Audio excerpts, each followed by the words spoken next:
Are you looking for a faster video? Well, today it's a live stream, and I know you're probably looking for a really nice and tidy, edited down video, but I have ways for you to make it faster. You can click that little gear on the YouTube settings right there on the video and adjust the playback speed, make me sound like a chipmunk, and it'll go a lot faster. You can also look and see if there's timestamps for this project in the description, and if you're on a desktop, you can hover over the time bar at the bottom of the screen and see if it's chunked up into chapters, and then that way you can go directly to the step you're looking for.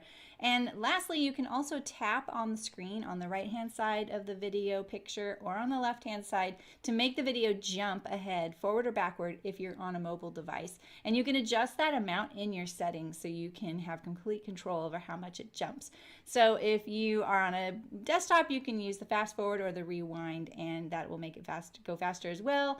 You can also enable subtitles, and the little CC on the screen will enable closed captioning. That way, if I am a little bit harder to understand with that double playback speed, the subtitles might help you out. All right, well, I know that it's not a nice little edited video, but if you sew with me, we'll get there together and it'll be lots of fun. And now for the live stream. Happy sewing!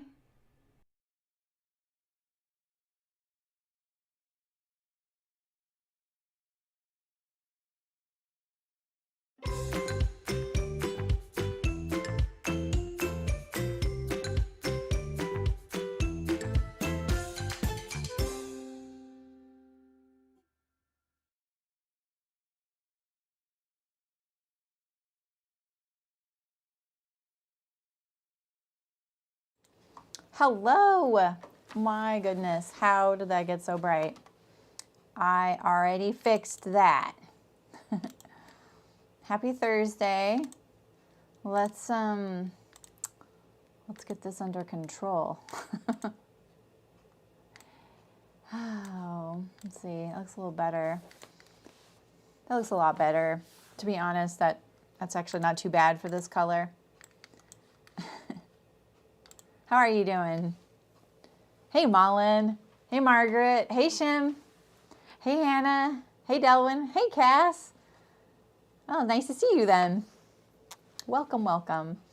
I'm kind of excited to sew these today. The sewing is really straightforward. Yeah, like we're going to be doing pockets today. So I'm going to be doing the back pockets, which are welts, and then the front pockets as well. And I think that will probably be a good stopping point.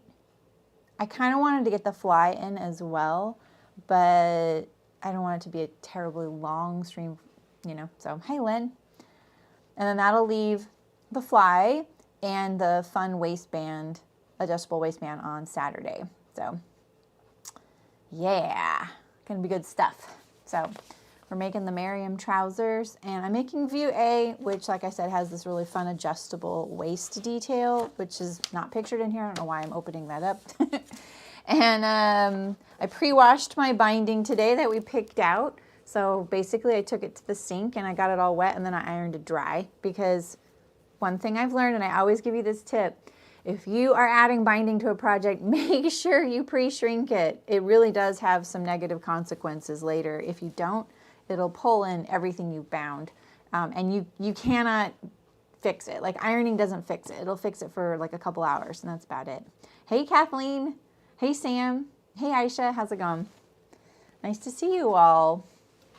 And I saw at the beginning of my chat that Ronnie became a member of the channel. Thanks, Ronnie. Enjoy your emotes. Have fun with them. You can use them in comments and in the live stream. So, yeah, it's been a while. I thought I saw you a couple days ago, or yesterday maybe. Hello, Michelle. I thought that said, hello, fellow feminists. I was like, well, that's a way to enter a chat for sewing. I mean, sure, I'll take it. Oh, come on, chair. I couldn't find a 9-inch zipper. I kind of looked and I was like, ooh, I found one. And it's literally the same exact size, same color as the one I am using. So we're going to have to cut the zipper down. That's the only thing I think. And then I have my elastic ready. I have my interfacing for the back welts. And so the first step today is doing the darts on both fronts and the back. And then we're going to dive right into the welt pockets. And then we're going to do the front pockets. And the front pockets, because I'm doing view A with the adjustable waist, there is a different sewing step than if you do view B. So, hello, Lindsay. How's it going? I'm already getting so hot. I wanted to wear my sweater, but whatever. I may just have to take it off. It's actually legit chilly here, but I don't know. When I live stream, I get warm. How are all of you? How are you guys doing? What are you guys up to? Are you sewing, working? You don't have to tell me if you don't want it. I don't really have great serger thread either, and I am going to serge these because it's corduroy. That's a little too much to French seam. And like, I love the idea of like binding, but I just feel like it's just so heavy. You know what I mean? Like for inside your pants. So I need to clean my glasses again. My glasses are like, I can't believe they're still holding up right now. Oh, my table is really dirty. So after the stream yesterday, I recorded 2 whole videos, complete videos on adjusting or grading between sizes for the Meriam trousers. The first one I did, I was just like, this is just too messy. So I redid the whole thing. I stayed up till 8:30 editing it, and it just wasn't good enough.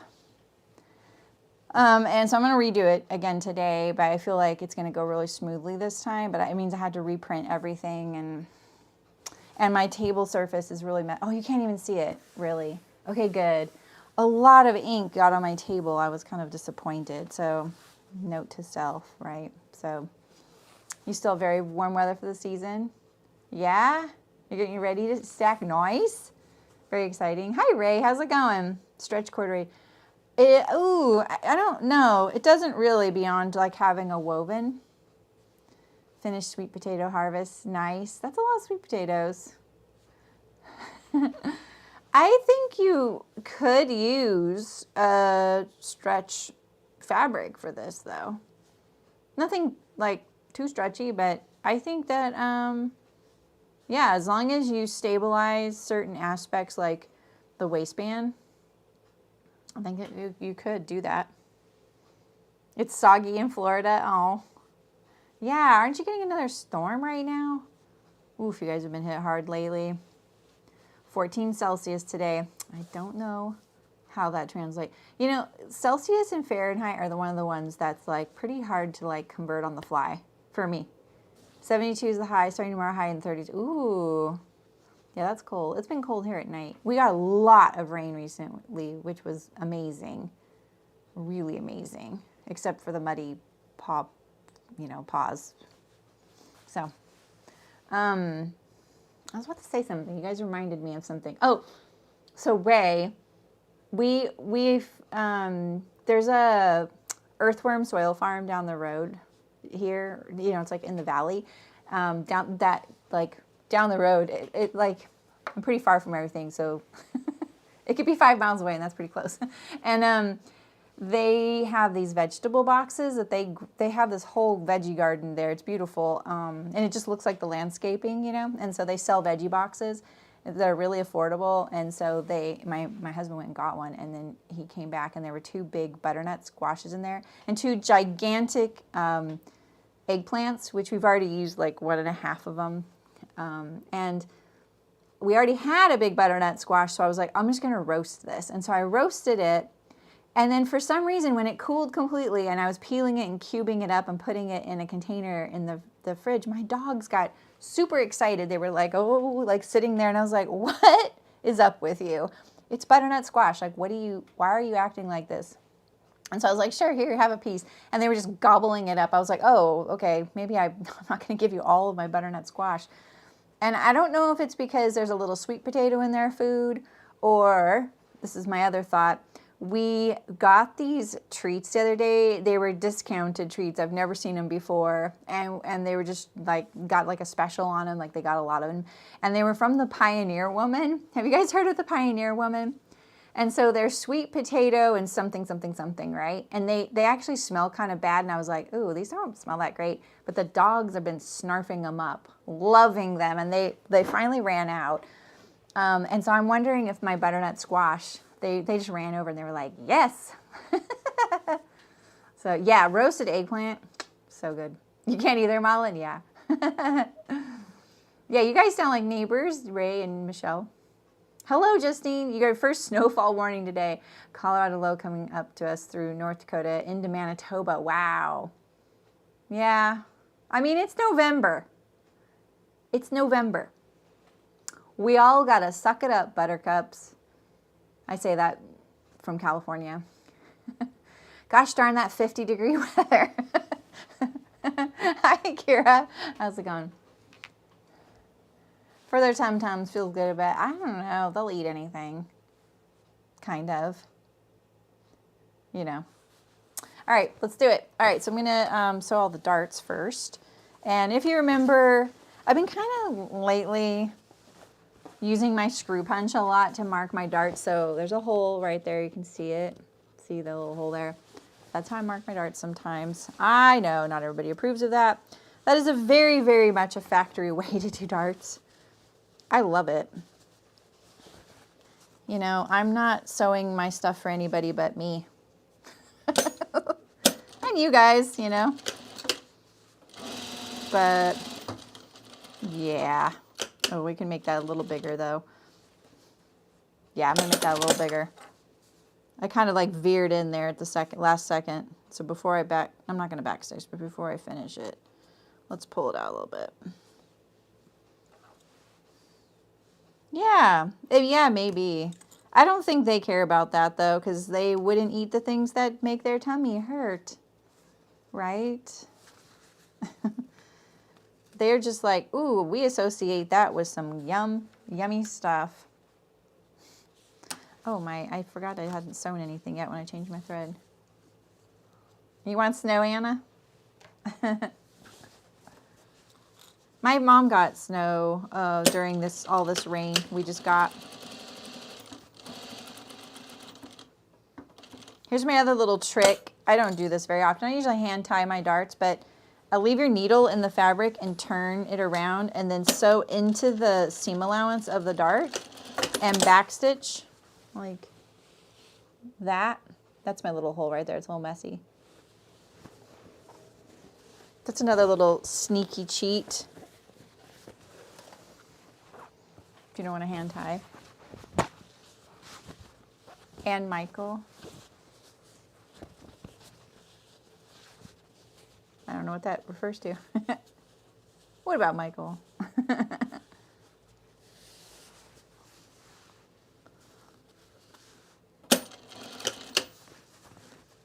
All right. Yeah, we ended up making ratatouille and eggplant parmesan. And I still have a lot of eggplant left. Well, hello, welcome. Are you making the Meriam soon? There's not a whole lot in the hashtag yet. I was kind of hoping to kind of get some, inspiration, cautionary tales. All right, so I'm gonna pull out the backs and do the darts on those. And then we're gonna go right into the welts from here. You can't wait for sledding and hot chocolate with cream. Just, I mean, Anna, there's always room and time in the year for hot chocolate whipped cream. Hot chocolate whipped cream. Oh, and Michael. Oh, yeah, exactly. Yeah, and he doesn't care if I hand tie a dart. Not that his clothes take darts. Oh, you know what, Shem? I wanted to tell you. He dressed up for Halloween the other day. And, ooh, I just did that a little bit funky. Oh, it looks okay. And he wore the chinos I made for him. And at the end of the day, he's like, these were really comfortable to wear all day. I was like, yeah. Why not wear them on a real day? You have above it, yeah.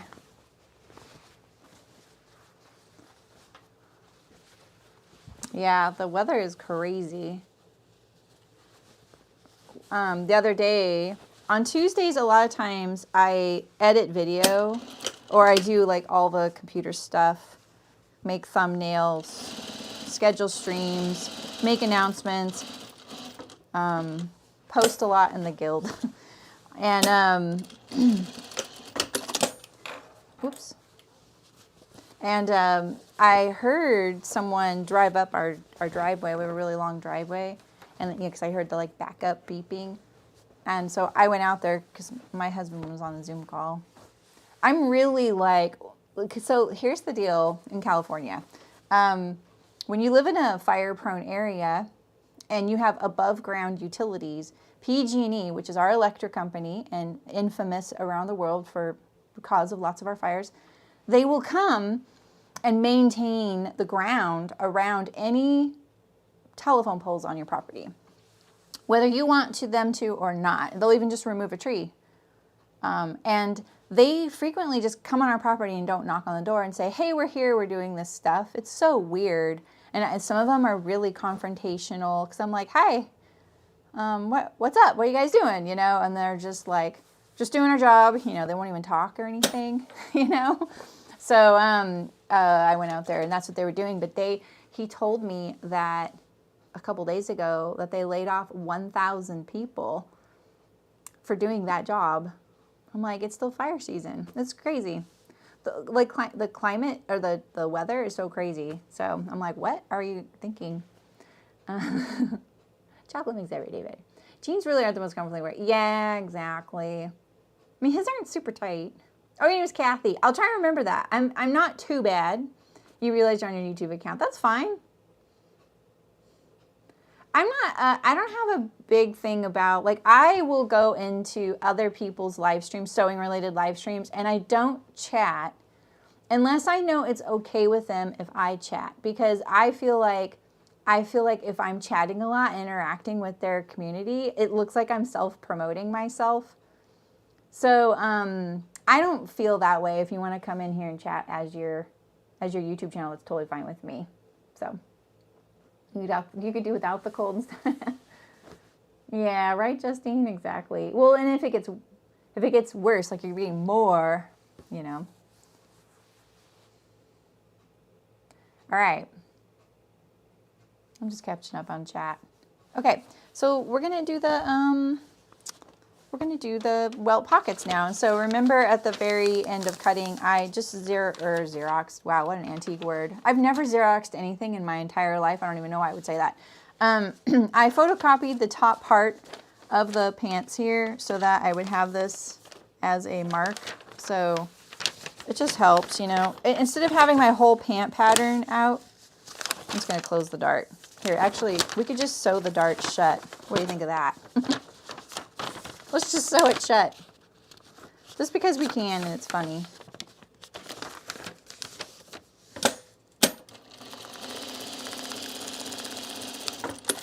There we go.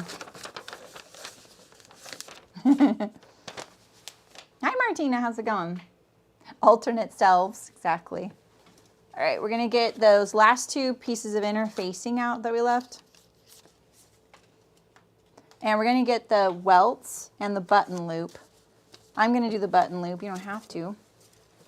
Where are my welts? Here they are. Welts and the lower pocket. So for this part, we're going to use the pocket lining, the welts themselves, the button loop, the interfacing, and your backs. All right, so first thing I'm going to do is I'm going to sew this little button loop so that when we go to the iron, we can iron this while we're over there. Yeah, probably. I mean, I'm not worried about it though. I'm replying to Shem about the needle. I mean, I'm not like sewing a whole thing with it. No, I didn't know if that's why you were saying that, Kathy. I just wanted to reassure you, it is fine. I've had other people definitely do some shadier stuff that chat hasn't seen because they message me later. All right, Heidi. Yeah, I had one person, like after I was sewing a button-down shirt, I think. This was kind of hard to keep the seam allowance straight because of the bias and the corduroy. It was after one of my shirt making streams. Something I've done lots of times. And they have a business where they make tutorials. I'm not going to describe what they do because it's pretty specific. And they sent me they were like, oh, I could only pop in your streamer a little bit today, but I noticed you were doing this thing, and I have a tutorial for that if you wanted to take it.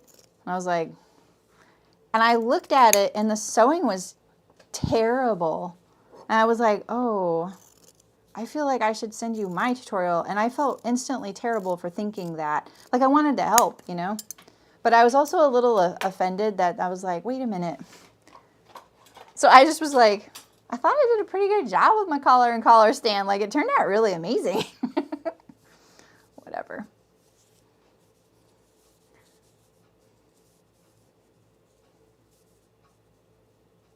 Yeah, what kind of sewing do you do, Kathy? What do you do on your channel? Your fashion sewing, wardrobe was 8. Nice. Holy moly. I can't turn this right side out. There's no way. I don't know what I was thinking. We are not gonna sew it that way. The corduroy just grabs itself, so I don't think I can manage that. I really wish I wouldn't have cut that seam allowance down now. Are you asking Ray about her? I have a few ready-to-wear pieces left, but they're kind of very specific and kind of boring to describe just because they're like things like when I worked somewhere in the garment industry. This actually isn't that boring because it's kind of funny. We used to buy samples. We would go to Rodeo Drive in Beverly Hills and buy samples. It was the most freaking uncomfortable thing I've done in my work. One of the most uncomfortable things. I've done some really uncomfortable things, but nothing scandalous, but there was definitely times I was like, yeah, I don't like this. I'm not doing this again. But we would go buy samples on Rodeo Drive, and sometimes the boss would let us keep some of the samples as bonuses. And one of the places we used to shop was one of my all-time favorite children's clothing brands, and they had a women's line. And so the women's and children's clothes, they were really, really expensive. I couldn't afford them. And the women's prices weren't very much higher than the kids. And so I was like hoping he would always pick the adult version of something rather than the kids' version, because then it was a far more usable thing afterward. And he did. Like, sometimes he would. And I've got a few of those sweaters from that company, and I really treasure those. I love them. I still have them. I wear them. They're super quirky and colorful. So, oh, thanks, Kathy.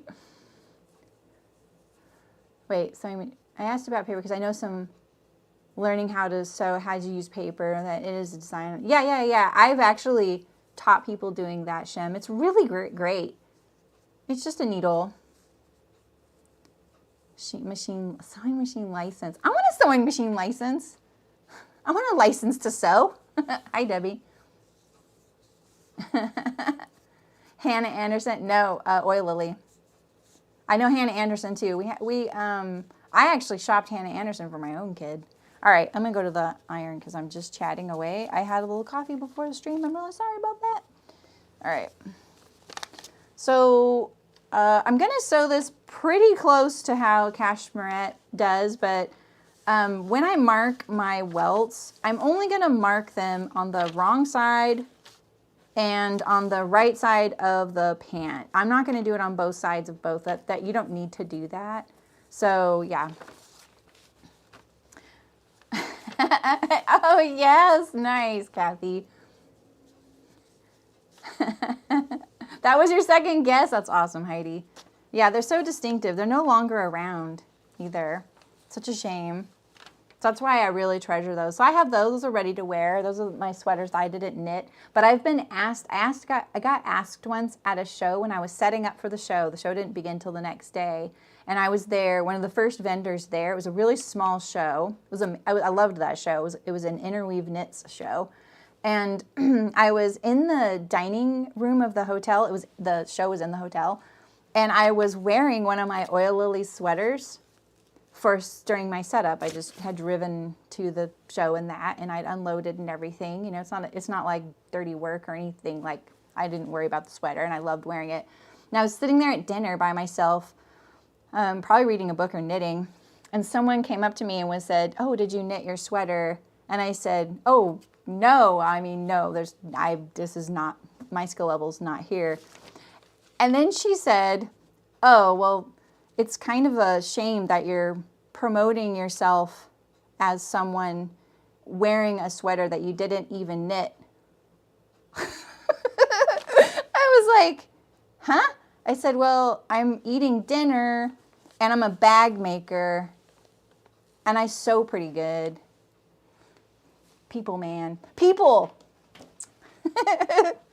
All right, I'm going to grab this and this and this.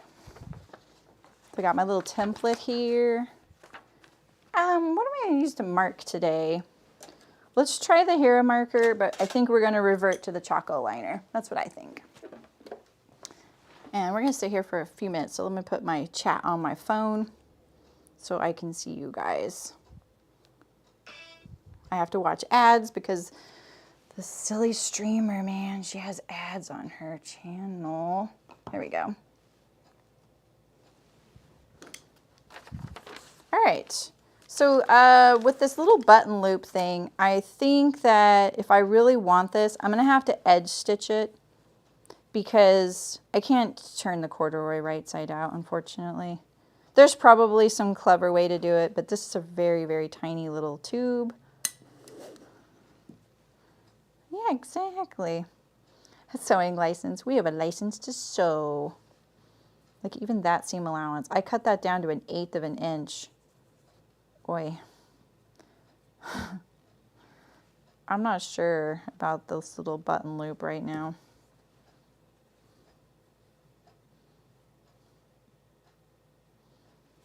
License to sew. Okay, okay. Ugh. I think it's just time to recut these. What do you think? All right, let's do it. So. All right, first I'm gonna press my darts. This is my center back.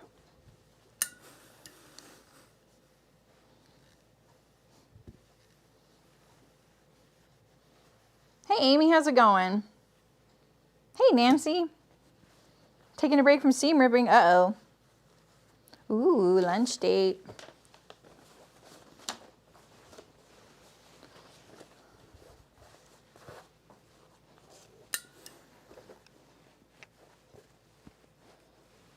All right.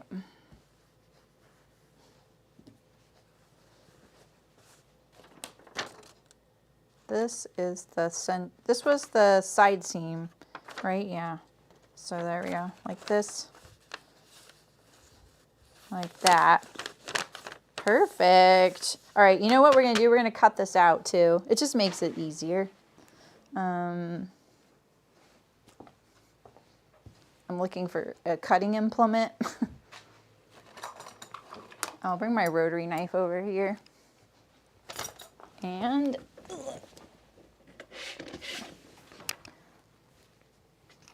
sorry.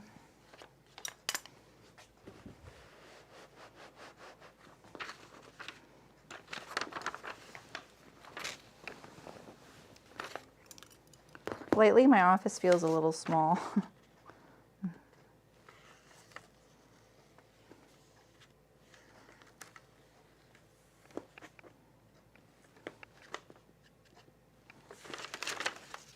Let's cut this one out too.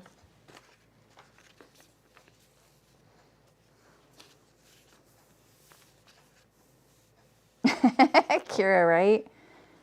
I was really taken off guard, and I think back then my first instinct was to feel bad that I had been duplicitous. And then I thought about it and I was like, what the heck? I don't have to wear handmade stuff all the time. You know, I wasn't even wearing handmade clothes except for my sweaters. and what that moment I wasn't wearing a handmade sweater, you know? So it's like, whatever, person.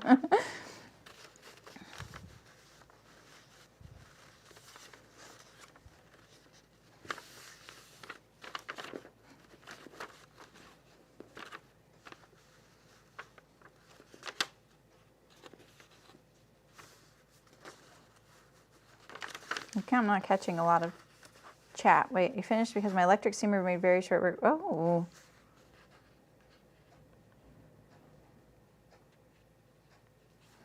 What about, what we need more information about the electric steamer for Nancy.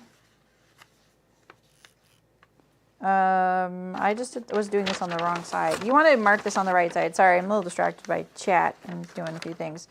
So we're going to mark the welt on the right side of the pant and the wrong side of the welt box.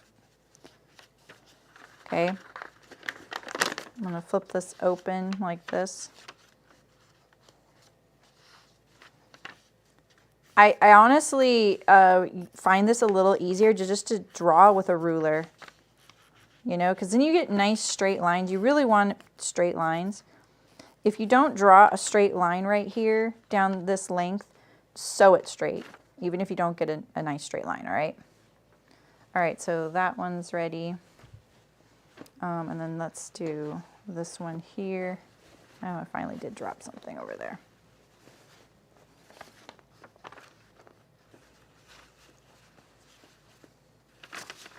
Oh yeah, those X-Acto knife seam rippers. They are not my thing for sure.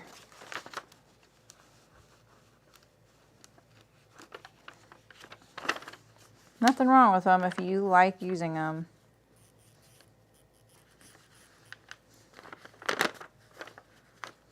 There's a lot of ways to do things. And I think you just got to pick the thing that you like doing.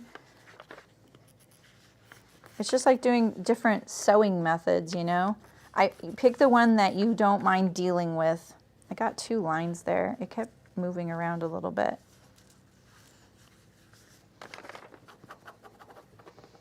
Ooh, this chalk is feeling permanent right now. Ooh, it makes me a little nervous. It's never usually. All right, let's mark this here.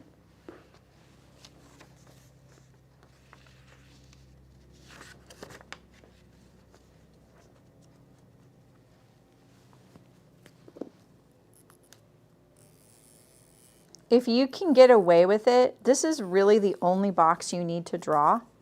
So what you can do, instead of drawing on the right side of your pants, is put some pins in the corner of where that box goes, or just a little guide, and then line up the corners of your box on top of your pant. You really only need to draw it onto this one. This is the only one we're going to see when we're sewing. And I think the more lines you draw, the more confusing it gets and stressful, because you're trying to stack like so many boxes on surfaces that are very much not very stable, especially the back pant, because it has a dart going through it. And that's why I say just using a ruler will be sufficient as well. All right, now I'm going to iron these on. So I'm going to move all of this out of my way right now. I don't even need half of the stuff I brought over.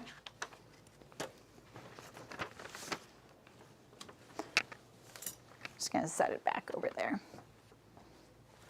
And look, I'm just going to use this as my template for finding where this little piece of interfacing goes, because it goes like right there. So like that. And we'll interface it on the wrong side. Okay, we're just going to pull it down a tiny little bit.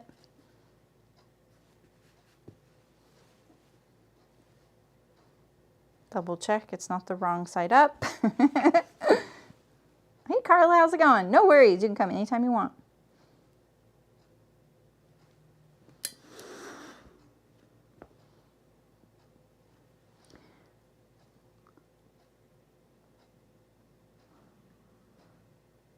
Oh no.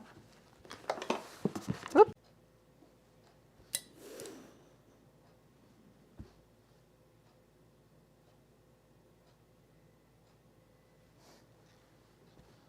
All right.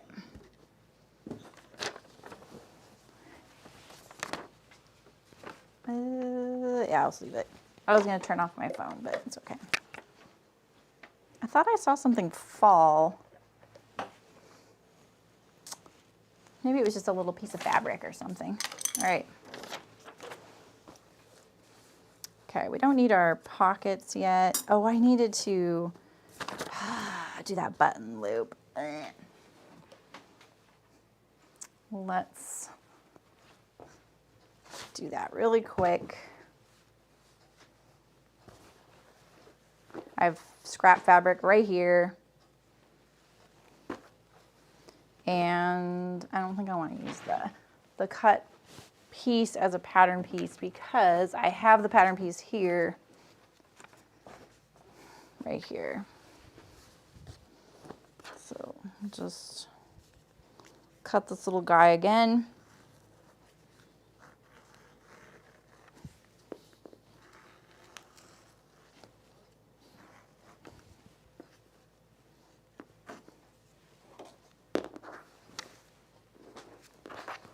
All right.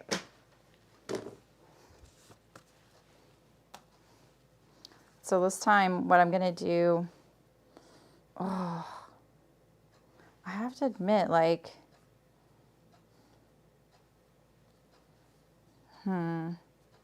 maybe what I could do, I have to cut this down. I just can't use the 1/8 inch seam allowance.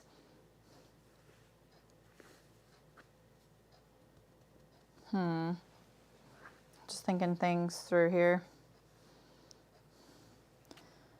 If this was sewn in 1/4 plus an 1/8 inch, I'm just going to trim off like a little bit for now, just to make it a little easier to grab when I iron.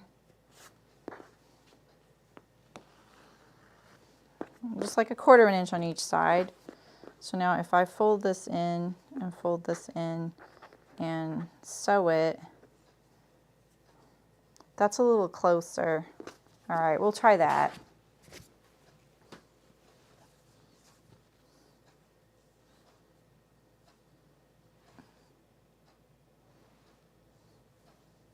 Hey, Libby.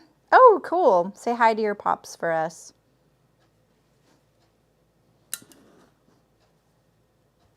Hooray.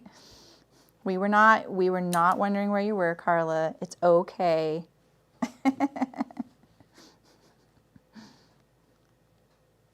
Yep, don't iron your cutting mat. Never a good plan. I used to store that little mat underneath this wool felt ironing mat, and that pretty much ruined it. I could probably warm it up and get it flat again, but yeah. The heat goes through the ironing mat. This one, it was fine. I didn't do any damage to it, thankfully. Just a little distracted.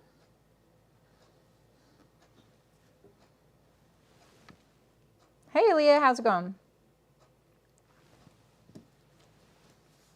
She is Ray Moeller in the guild. Don't let her tell you otherwise. Yes, it is mustard color, Nancy. Hence why I used a hot dog emote in the Instagram post today. I was hoping someone would catch that.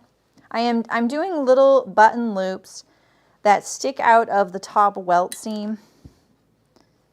I will be honest, I have never done these before, so that is why I'm doing them, just to, you know, do something new and maybe help someone else who wants these.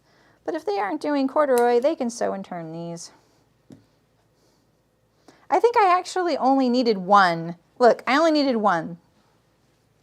I did all that and I only needed one, because I'm just going to cut it in half. Yeah, Nancy, you're right. Yep. All right, so I'm going to do this as one whole thing. I'm going to edge stitch it, which is not ideal.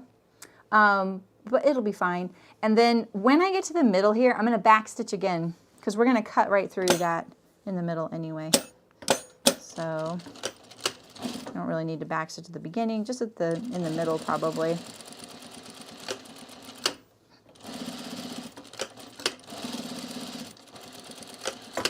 There we go. So there's my little belt loop. It's pretty chunky. I'm not going to sugarcoat it. I don't know if my back stitch is through there, so we're just going to make sure.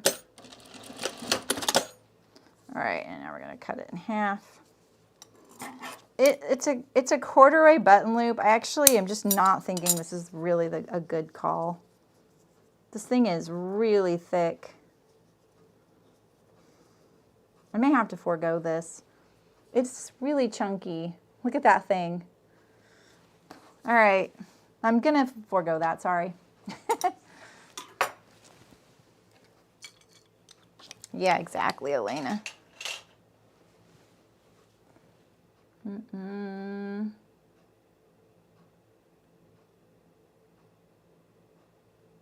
Oh, I love hanging loops.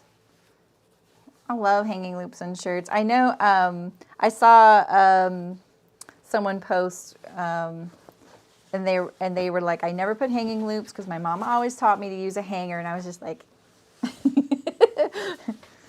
love hanging loops. Okay, so get one of your welts, and you know what's interesting about this is that you kind of need to know what is the upper and the lower. So if you're forgetting, it's the interfacing is towards the lower end of this piece here. So I'm really hoping that that's how we're lining it up, because that is actually, I'm pretty sure I missed that. I'll just double check it, but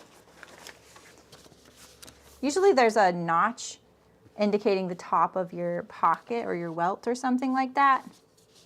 But let's just make sure. It kind of looks centered in the picture.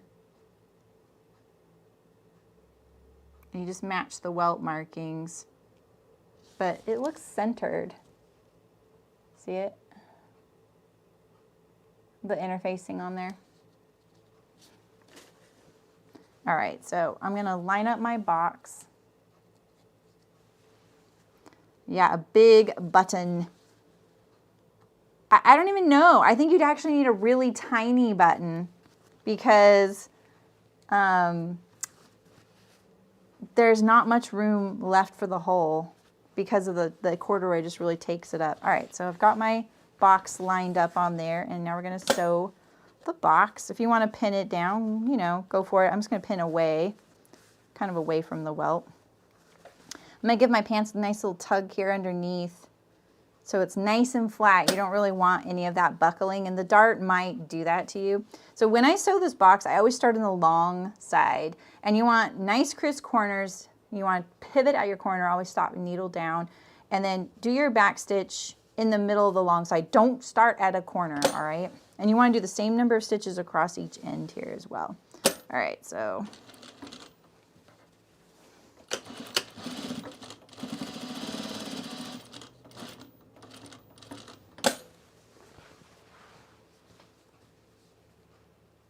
ooh, Zingerman's. I don't even know what that is.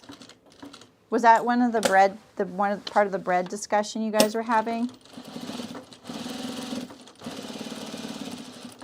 I haven't sewn on corduroy in a really long time.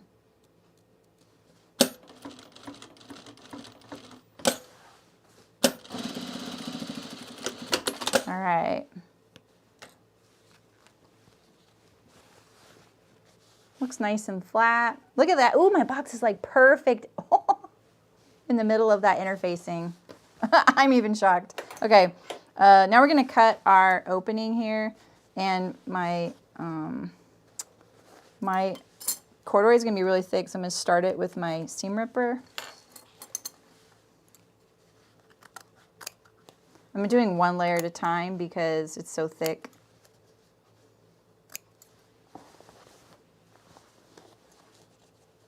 Yeah, it's that, I don't know about that loop. I feel like if I put that loop in there, they would just stick straight out from my butt because they're so stiff because of the corduroy.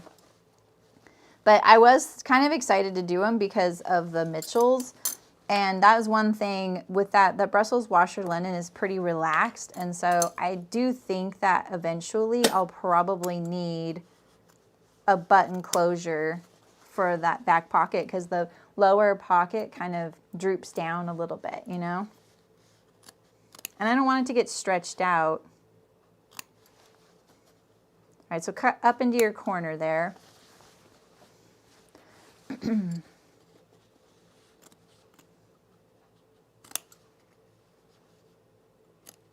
doing one layer, just that's why it's a little awkward for me, because I keep feeling the other layer. All right, there we go. All right, and so now we're gonna go iron.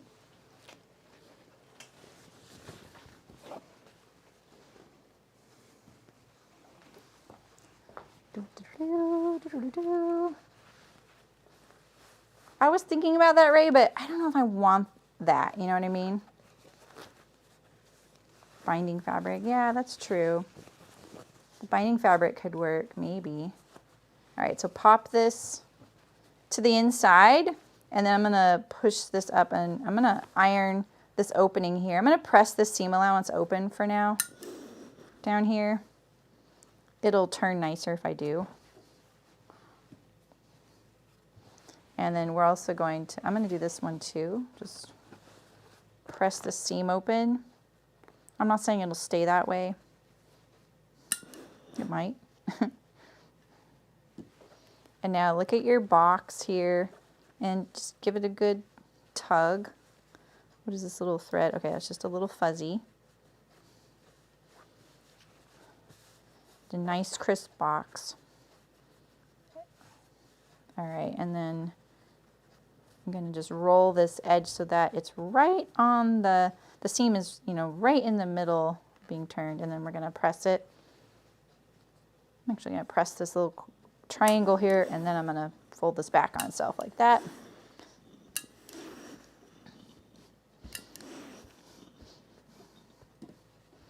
All right, I don't have a corduroy pressing board, just to preempt that suggestion. I don't have one of those, and I don't really want one of those. I hardly ever sew corduroy. I'm really hoping that this chalk goes away, and it's making me really nervous, and I'm not ever usually nervous about the gray one, but it better go away. Wouldn't that be a bummer? Big bummer. All right.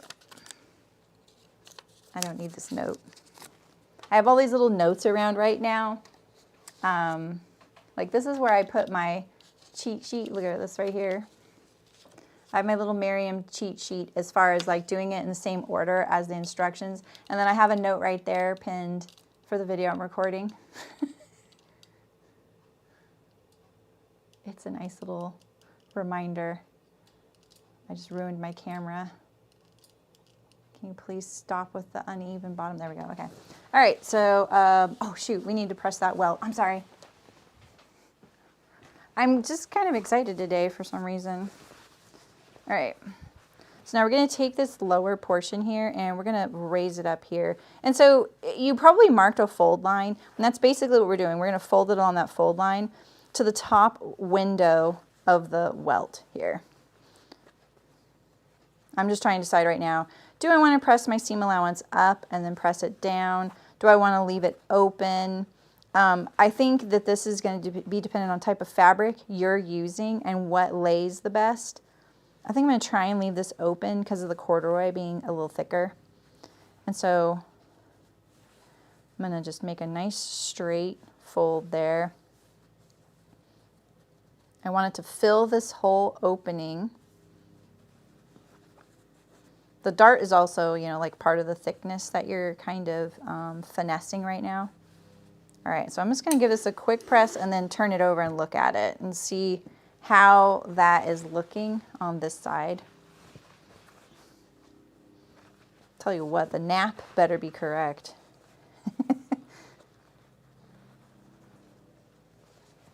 There you go, like that.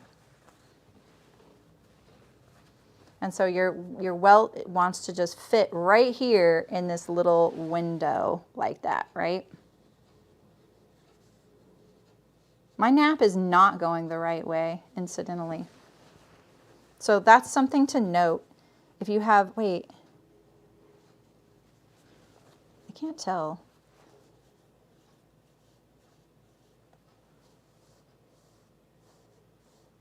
Nope, it is going the wrong way. So that's something to note. If you have a fabric with a nap, you're going to want to cut this piece upside down so that your nap is correct on your welt. Hey, Beverly. Oh, I know, this is the gray, and I haven't had problems with it. The yellow has given me problems.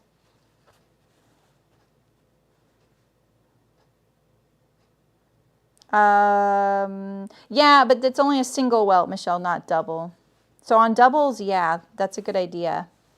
So if you have two welts meeting each other, sewing those shut, it does help maintain the shape and structure there. All right, so I'm gonna peel this apart here and press this down. I'm gonna peel apart this one here, and I'm actually gonna give it a nice little tug here because I'm seeing this little collapsing bit here, and I think it's this little fold right here. Yeah, I think that's it. Okay, cool. All right.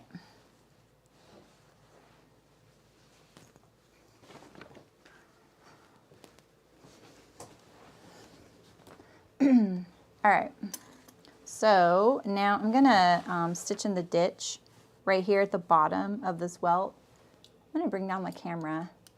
I know I should just zoom it. So there we go. So now we're gonna stitch in the ditch. Make sure I'm doing the same order. Fold welt and stitch, yeah. And so look, I have this is how it looks on the inside right now.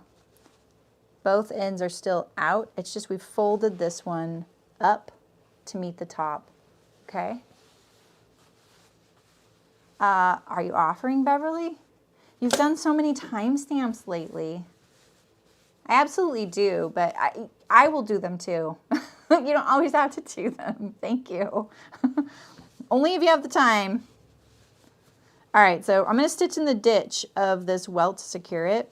And so now is your time to go, okay, do I want to keep this seam open? You know, I have this little bump of the dart right here, and I am going to keep it open.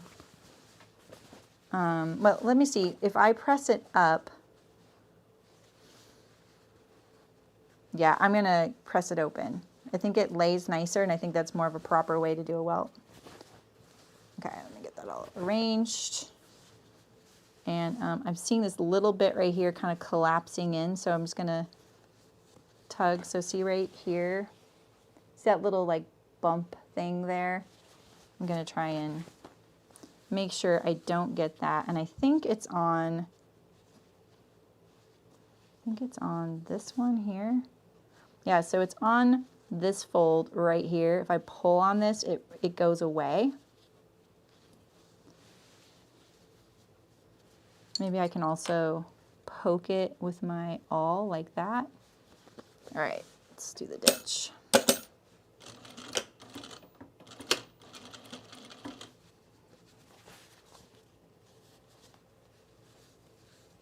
This feels kind of like bad right here, and it's just that dart thickness. So it just, that's natural if yours feels that way. So when you're stitching in the ditch, I'm going to pull on my awl again, like under here, just to kind of make sure none of that is collapsing in on the welt. You just want your needle to go in the seam that you've sewn here. And look at that, really calmed down all those lumpy bumpy things because I just stitched through it all. Look at that, that's actually really pretty nice. I always do, Shim. You do not know if I like this welt with too much main fabric is making it bulky. Well, the pocket lining, there is pocket lining. You're rich in time. Thanks, Beverly. I appreciate it. I really do. Like, really appreciate it, especially on these kinds of projects where I know they're a little bit newer and people might be looking for help and they don't want to watch the whole live stream. You and I know. All right, let's see. Oh yeah, we're gonna press the ends. Okay, so I'm gonna turn my pant right side up here like this, right?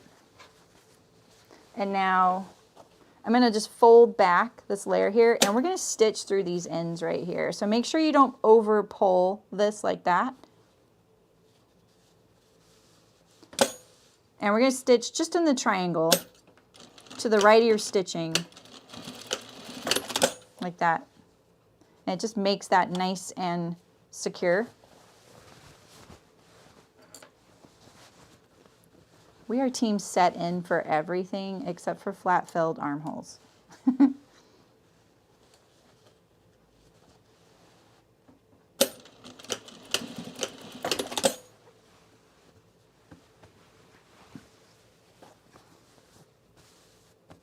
Oh yeah. I think that it just takes, like, I hate to sound cliche, but it does take just a little practice. I think it's just really fabric choice that dictates your success. You know, some fabrics are just like, nope, not interested. So, oh, wait, I have it right here. So if you were doing the loop, you would have put this loop in on that very first box seam, and you would have put it in between your welt and the pant. It would have been sitting right here, right centered over the dart. And you would put the loop up here and the cut edges that way. And so I'll try to remember to show you how to do that on the next pocket. And then, you know, then you don't want to catch it in your sewing, but you just want the raw edges pointing down so that they're in the seam. Are rear pockets welts always done that? No, they're not. They're done lots of different ways for sure. This is a pretty standard way. I think the only thing not standard about this is how this is all in, is that what I want to say? Because sometimes you have a separate pattern piece for the welt. It's not built onto this inner portion. So yeah. All right, I think we're just to the pocket bag. Yeah, attach the pocket bag. Yeah, this is it. That's all you have to do basically. All right, so let's see here. Let's not get confused. We want our pocket bag to show on the inside. I don't really have any good motifs on either one. So it's going to be right side of the lining to the wrong side of the pocket bag.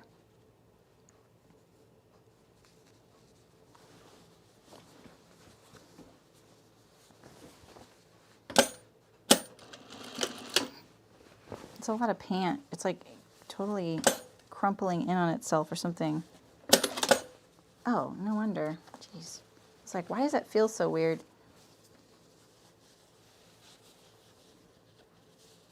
Oh, that's cool, Beverly. I like that. That kind of like reinforcement. Hey, Michelle. How's it going? Yeah, we'll do the next welt a little faster so that it kind of goes a little smoother.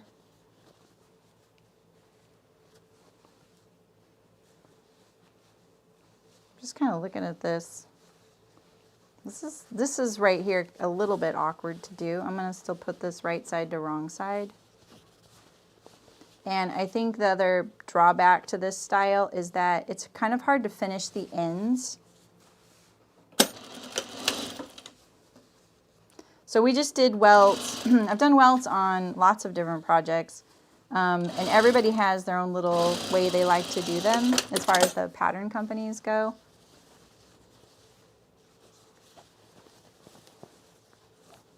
Yeah, I'm just kind of sorting out how this one's sewn right now. I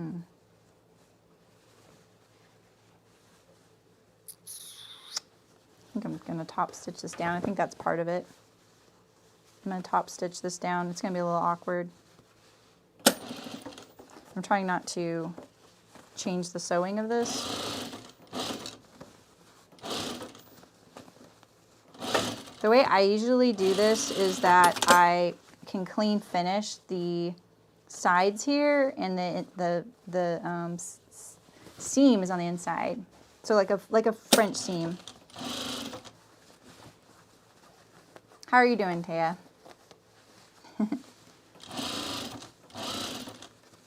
All the people living in the Australia region. I saw Taya put some fabric up for a swapper for free in the guild in the Australia group. Oh, I ran out of bobbin. I knew I didn't have much on that one.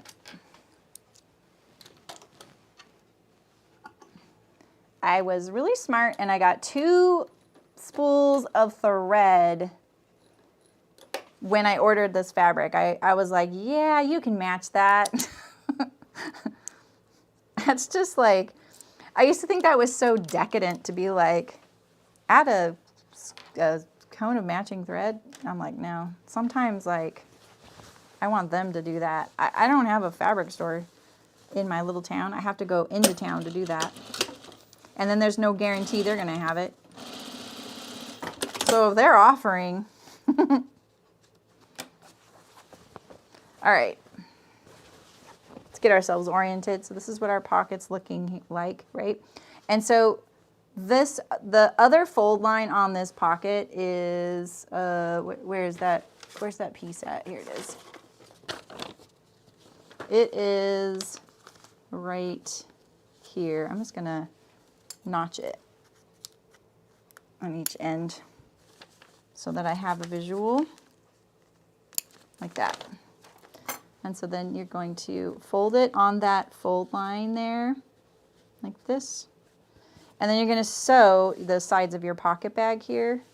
And we're also at the very end, we're going to stitch through the ditch. Are we going to stitch through the ditch there? Not the ditch, but we're going to stitch that. So see how my edges are raw here? That is kind of a drag. I'm going to use the serger.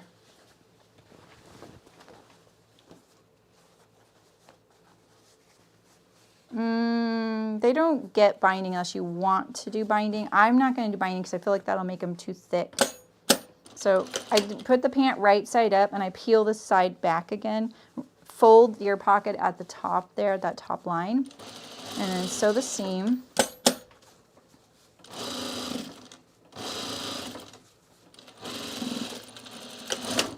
And then flip it around and do the other one, just like this. Lift it up. And then sew this all together.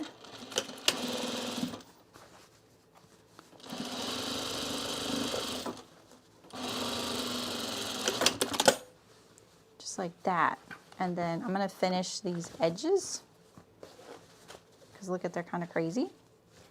And then on this side, we're going to stitch down through the top here. We'll just finish this one all the way through. Hey, Rachel. What are you asking about? How many members does the guild have? I don't think there's an easy way for us to see. Oh, yeah, there's not an easy way for me to see.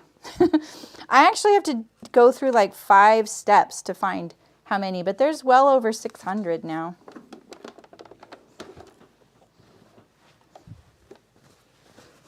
All right, we're gonna overlock this edge here.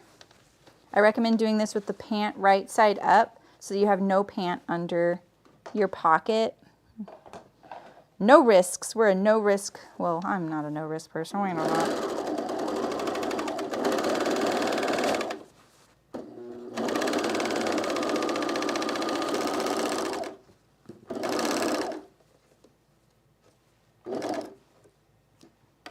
Ugh, that was messy. All right, and then same thing. Yeah. I know, right, Mullen?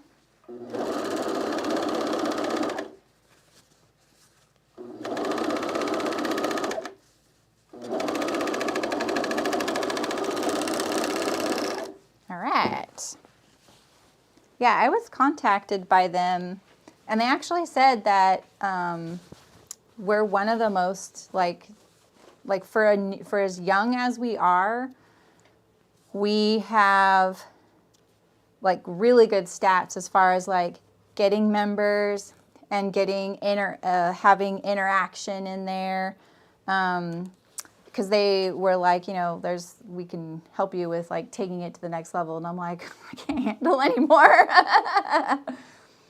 Well, there's that, Elena. Not all of them are active every week, but the number of all right, Kathy, have a good one. the number who are, it's about 100. Well, I haven't looked at that stat in a while, but the last I looked, it was about 100 active people every week, which that is pretty good. Because a lot of people just forget to check in, you know? Someone made this comment about doing this, and I don't usually do this because I just really, or you could use the like the latch, but I find the latch really gets stuck. Okay, now I can't slide my needle far enough. 1,000 member. Yeah, I've been thinking a lot about next year and how I want to go about it.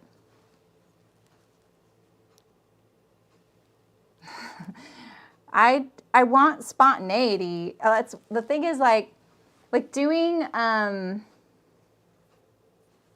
you've been looking into stats on a Mastodon server. Oh, really interesting. What I mean, I love talking about that kind of stuff or like learning about it. So if you ever want to see my stats to compare, you can. Like doing the Meriam trousers and the Mitchells, I didn't have these in my plan for the year. You know, it's like you never know like what's going to come out. And this is what I was saying in one of our Ask Us Away question shows is like, it would be kind of nice if we got a little bit of a heads up when a pattern's going to come out and not the like sneak peek thing where you don't know what it is. Because if you're like, okay, two of my most go-to fabric companies pattern companies are going to be coming out with pants, I would like to see them both. You might want both, you might only want one, you might want neither. And I know for them, they're like, no, we want you to just buy our patterns. And, you know, like maybe you'll want the other one, but oh well, you know. But I think for me as someone doing this, I would like a heads up so I can have the fabric and everything too.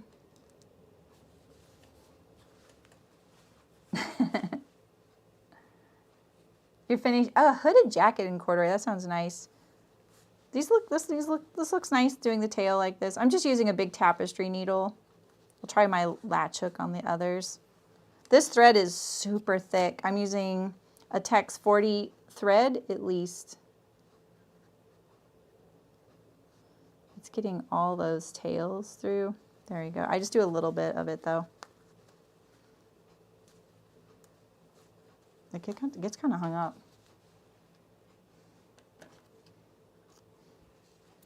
All right, there's one welt pocket down like that. And then if you want to take your belt loop, push it down, and then top stitch this top edge, you can. And I'm going to because I think it'll make this look nice. But what I'm going to do is actually lift this up like this. I'm going to stitch. Do I want to stitch? Yeah, I'm going to pull this back. And I'm going to make sure that I don't pull this apart like that. I'm going to try and do my best. I'm not a master at this. I'm holding it down, and then I'm going to stitch across right here in the seam allowance. Really close to that original box seam. This really stabilizes that pocket opening. See that? And then there we go. There's one down. There's so many new patterns recently. I mean, it is fall. I see that little thing there, but let's see what's doing that. It actually looks like it's the corduroy, like there's a stitch in the corduroy right here. Oh, there we go, it's gone. Looks pretty good. Nice.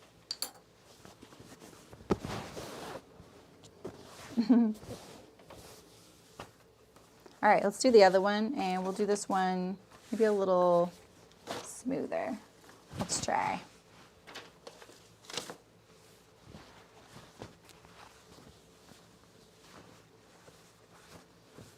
All right.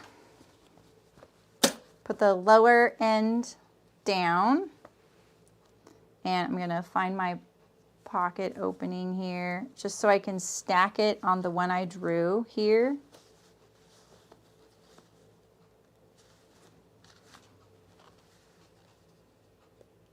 Like that. Wait, I think I missed that. Oh no, there we go. It's like right here, just like that.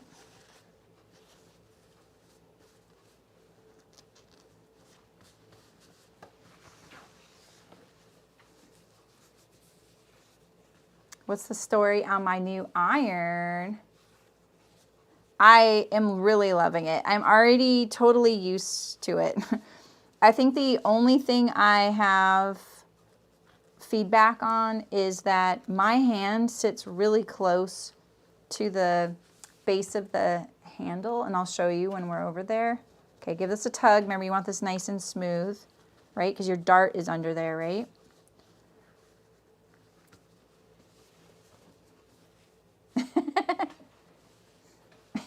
Yeah, see, Elena is exactly what I'm talking about. Like, the thing is, like, we all have our plans,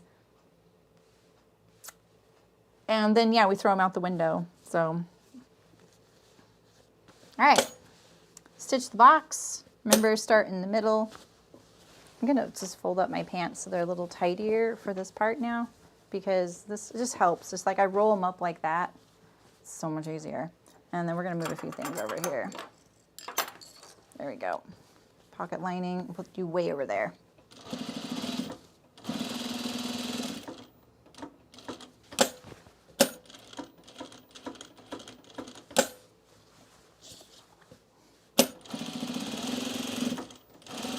What are you going to sew your new jeans in, Elena?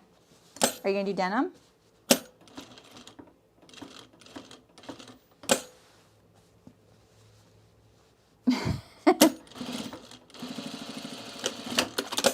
Yeah, when you have those kinds of deadlines, like, I mean, Elena is perfectly saying exactly what I'm talking about. Like me too. I have like things I have to do things for by deadlines. And then something like that comes up. And you know, I like sometimes for me, I want to capitalize on that excitement of that moment. You haven't figured it out yet? Yeah, exactly, Michelle. Yeah, spontaneous sewing, exactly.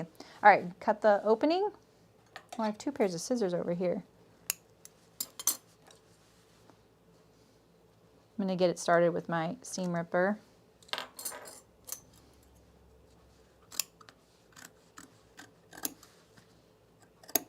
Into the corners there.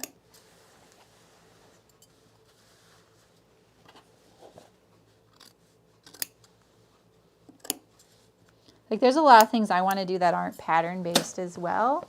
You know, like, I would really like to do more pattern drafting. And I recently bought some knits because I don't have very many knit t-shirts. And it would be just really nice to have a few. Because the 2 that I have 2 long sleeved shirts. I've had them for a really long time. And the colors of them are super specific. So they don't go with everything, you know.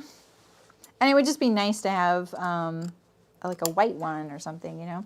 But I haven't really had the time to sew those. And one thing I really love about knitwear design is that you don't have to just make a plain old t-shirt. You can actually do some really cool things. And then the t-shirt doesn't look so casual, right? And that's what I would like to do. I'd like to do some designing like that and stuff, just using my block. Make 9 works best if you make it about categories or skills. Oh yeah, I like that, Mafia. That's actually a good way to look at it.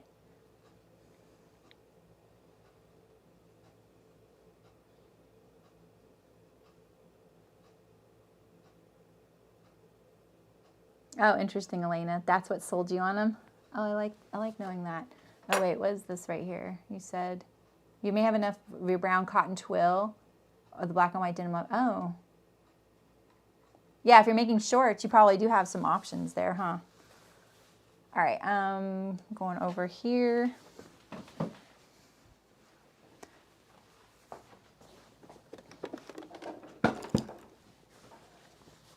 All right. And we're gonna pop this through the hole. Boink. And we're going to just press the seam allowance open.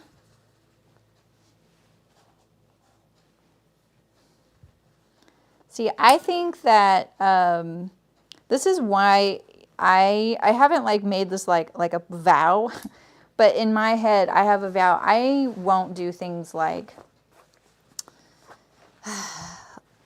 well, how do I put it?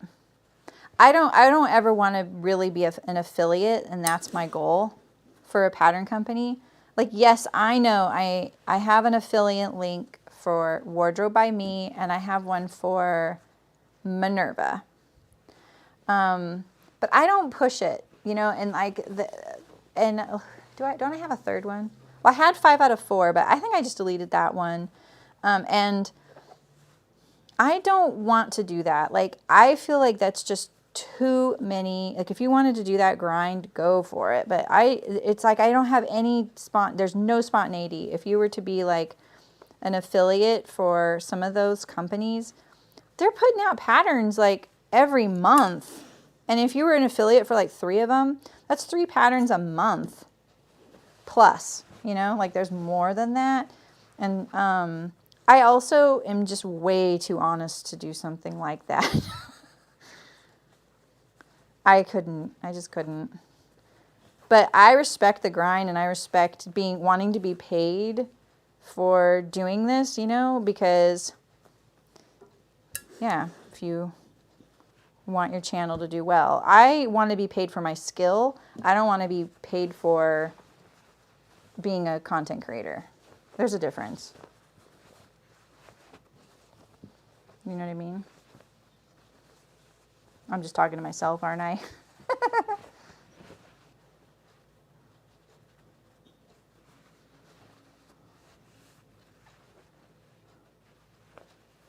I think I deleted it, Michelle. I'm pretty sure I did. Like, I don't feel like it's very honest of me to be an affiliate for someone whose patterns I probably don't sew very often. So, you know, like, I appreciate people being like, oh, I know you don't sew them very often, but I still want to support you. That's cool, but really, it's okay. Okay, now we're going to fold up our welt here on that fold line. Like I said, I would like to be paid because I'm a really skilled person, and I would really rather get jobs that centered around using my skills. Like, oh, hey, we would really like you to teach this thing. Oh, hey, we want you to make a video teaching this thing.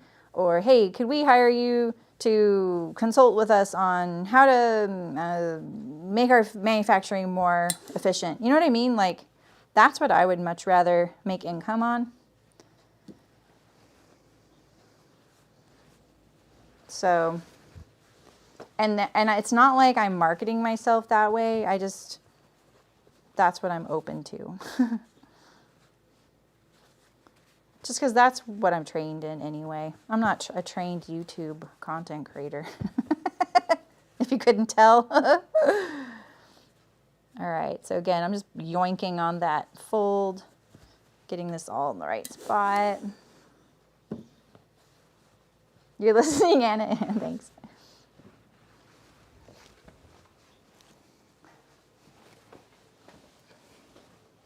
You guys are like the only people I talk to, so you're like, you have to put up with whatever I want to talk about.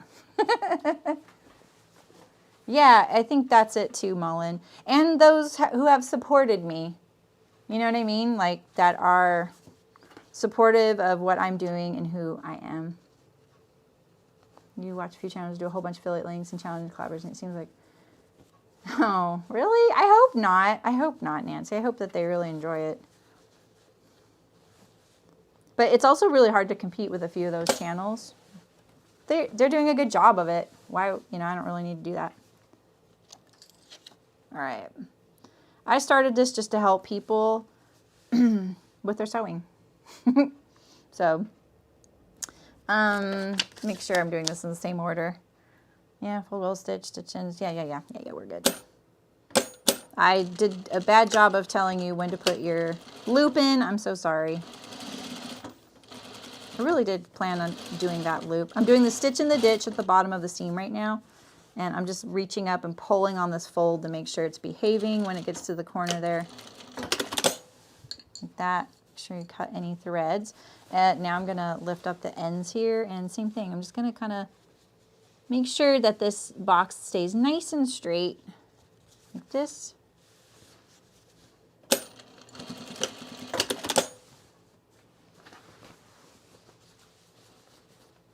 If that was my goal, then check. Oh, like check. Well, I mean, that's why I had to start the guild, right? But I also really like building community. That's one thing I've learned, that's something I really like doing.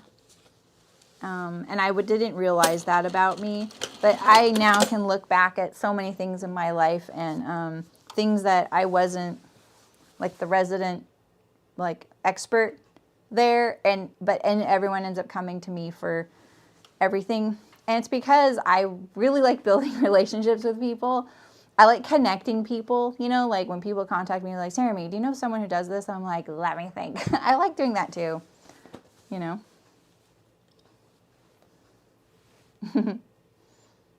All right, Anna.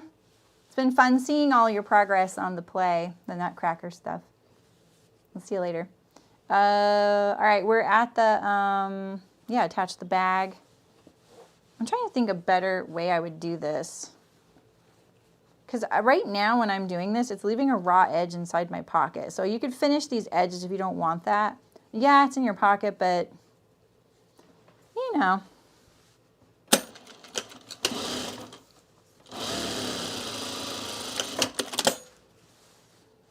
Let's top stitch this down now. Pretty sure that's how it is in the directions.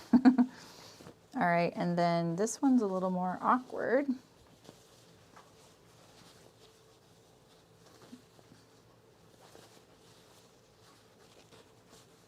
I'm gonna look at the directions again to see how they have you do this, because I just don't remember it saying like that it would be like that, you know? So I could be doing this a little differently than the directions have you do it. Corduroy is messy, man.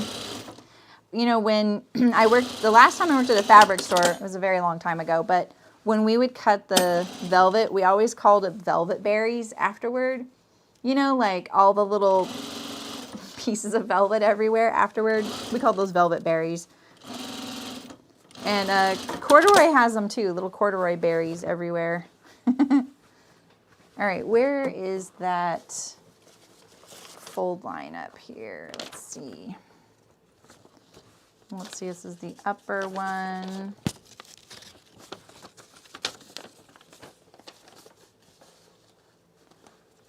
Right here. I should have done this before, I know. All right, Taya. Have a good breakfast.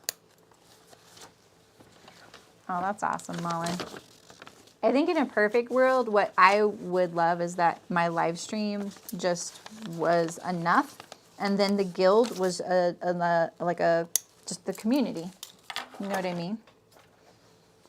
And then we could have like spontaneous things in the guild, like, oh, let's do a sew along, or let's do a live stream about blah, blah, blah. That's my goal.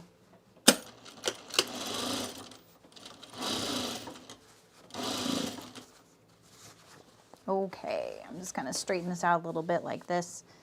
Because, you know, like when you're doing this little spot here, it's nice to kind of make sure all your pocket is looking pretty good when you get there. Because if you sew it just a little askew, it could affect the way your pocket hangs and stuff. So we're just gonna go right over there. I'm kind of thinking that I might sew that, when I sewed that first little end, I sewed it a little further away from my seam this time than on the other one, and I don't really like the result, so I'm gonna sew it a little closer. I think it looks better on the right side if it's sewn really close inside there. And I'm going to do the same on the side. Just going to re-sew that a little bit.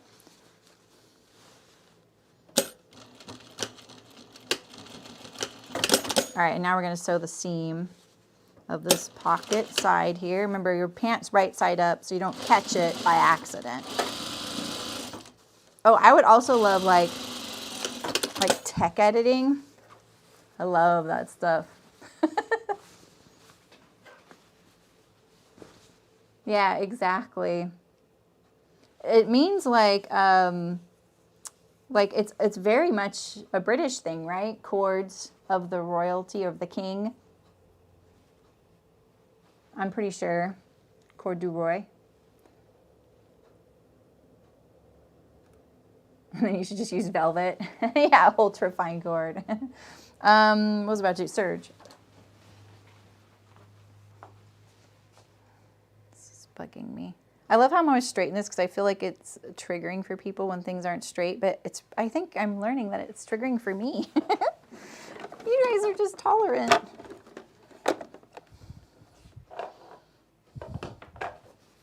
All right, again, put your pant right side up. Put your pant all on the table too. I don't mention that a lot lately, but I used to do this a lot in my streams early on, is that, you know, put your whole garment on the table so it's not pulling on your sewing machine. All right, I'm gonna try my other little tail finish way that I've been practicing, okay? So I'm gonna come down. I should have done it at the top, but I didn't. All right, and so I'm gonna go all the way to the edge. All right, my needles are off, and I'm gonna lift them up. And now I'm gonna flip, I'm gonna lift my presser foot up. I'm gonna flip this pocket over like this, and I'm gonna stick that back in there. I need my awl to kind of flatten out the seam like this, like that. And now I'm gonna sew a little more without trimming the threads I just sewed. What's this thread? There we go.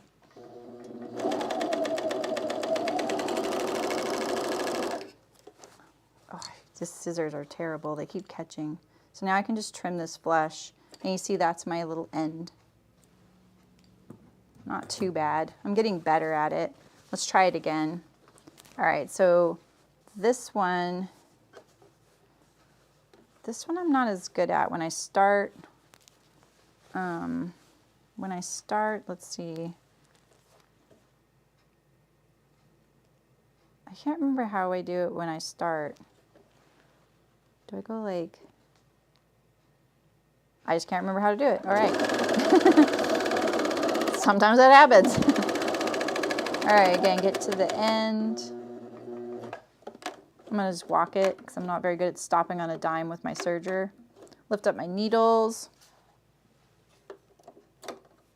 And then flip it over like this. And stick it back in there. Oh, that time it got a little bit too loose. And so when that happens, I've been pulling up my threads like this in my machine.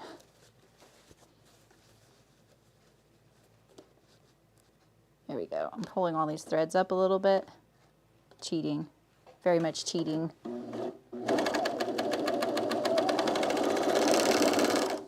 All right. Now if I can only remember how I do the beginning.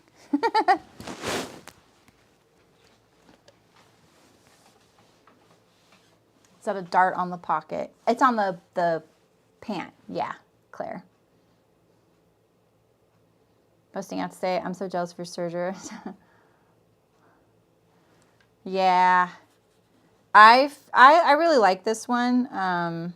It's not like the fanciest one, but it's amazing. I like it a lot. Why did I just cut that so short? All right, let's try this loop turner. See, this isn't my favorite way to do this because I always catch things on it. I can't even get this in here. Wait, oh no, it's already hooking on something. No. I'm just gonna do it my way, okay?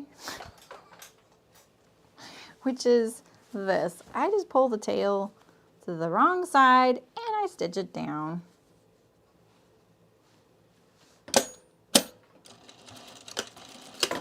And then I trim the excess like that. Let's get rid of this thread and these threads, just like that.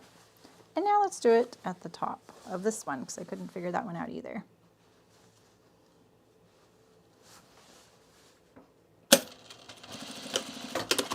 There's a lot of ways to finish tails. Yep, and then here I'll show you the dart. It's going right through.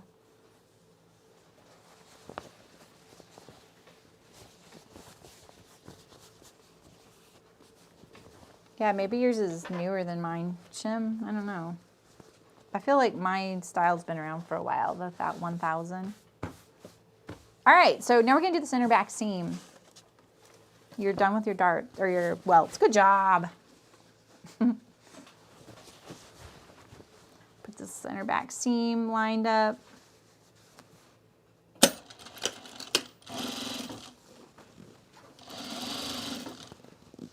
The corduroy, man, it can be a little bit tricky to sew because it can, I'm gonna reduce my pressure up here because the corduroy, sometimes it's like velvet, it'll push to one side or the other because it's like sitting up on pile, you know, like little strands like this, right?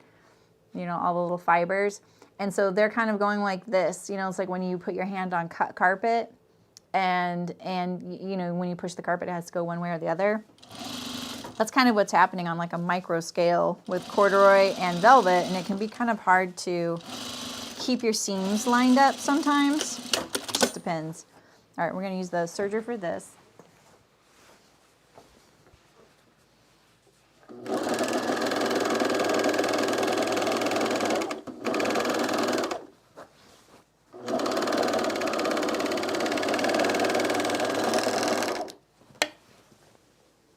And now we're on to the front pockets.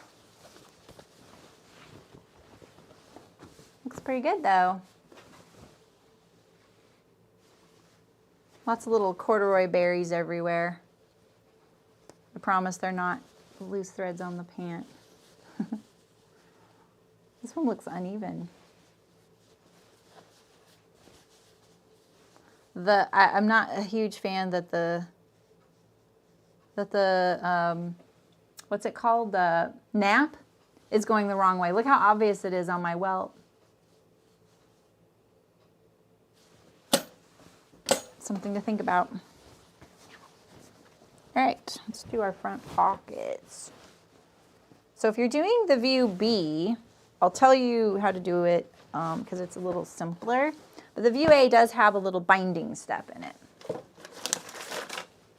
So let's get our fronts out and then our pocket pieces, which for me includes, I made a little pocket facing for one of my pocket pieces because I didn't want to use corduroy for the whole pocket piece, all right? And that's just because my corduroy is just really thick. So I made a little pocket facing for the top pocket. So these are going to get sewn together like this. All right. And I did that in the cutting stream. Very easy. All right. So I'm going to sew that on first, and then mine will look just like yours. So I'm going to do this so that this is the inside pocket. This is the outside pocket. So when you look inside the pants, you're going to see the right side of my pocket lining. So that means I'm going to put this right side corduroy to the wrong side of my pocket lining. I really hope I figured that out right.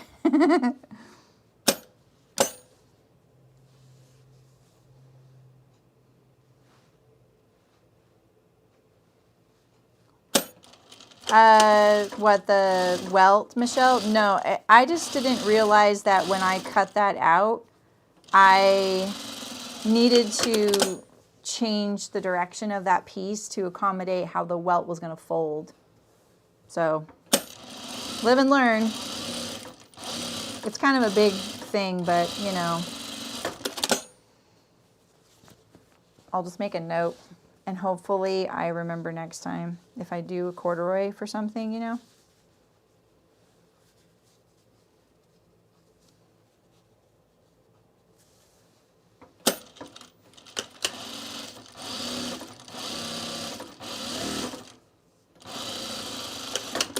All right, so now my pocket is the same shape as everybody else's.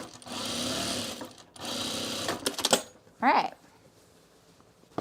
Okay, so then we have our pocket and we have this little facing here that's going to go on the under pocket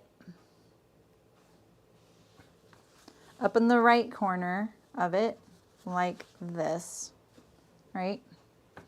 So we can overlock this edge, or we can top stitch it down, like turning it under. It actually looks like it has a 1/2 inch seam allowance, and you're supposed to edge stitch it like that. Let's iron it.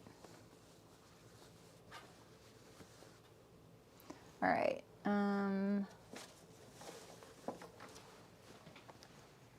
Let's do this. All right.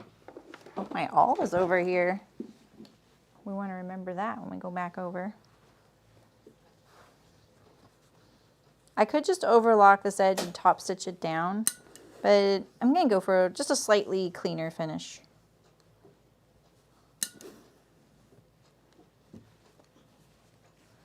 And with the corduroy, sometimes it's a little easier to press it first, because it's kind of like the wales of the corduroy kind of push against it when I turn it under.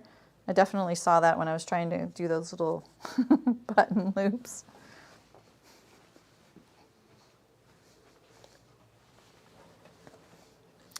I'm just going to top stitch them down, and remember, I'm going to use the inside of my pocket. We're just going to talk like that's the right side.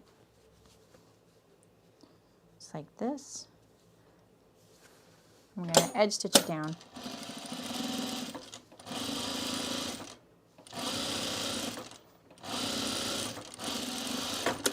There's one.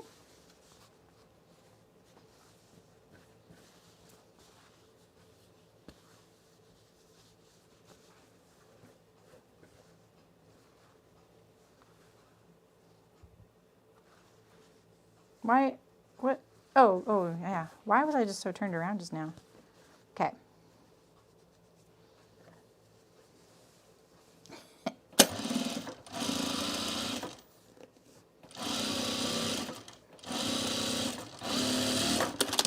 All right, and now we're going to sew our top pockets to the pants.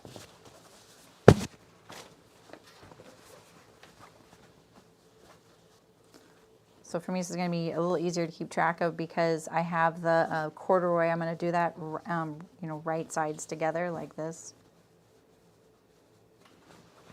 I'm going to sew this pocket opening right here. These diagonal seams are a little tricky. You got to find your seam allowance at that seam at the end there.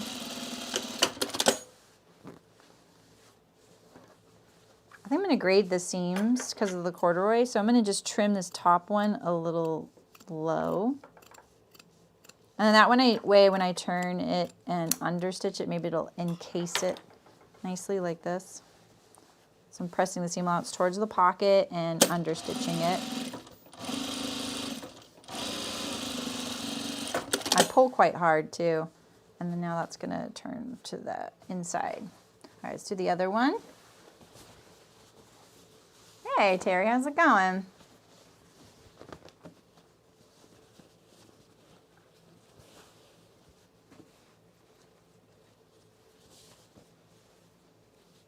They're talking about your favorite thing, Terry, machines.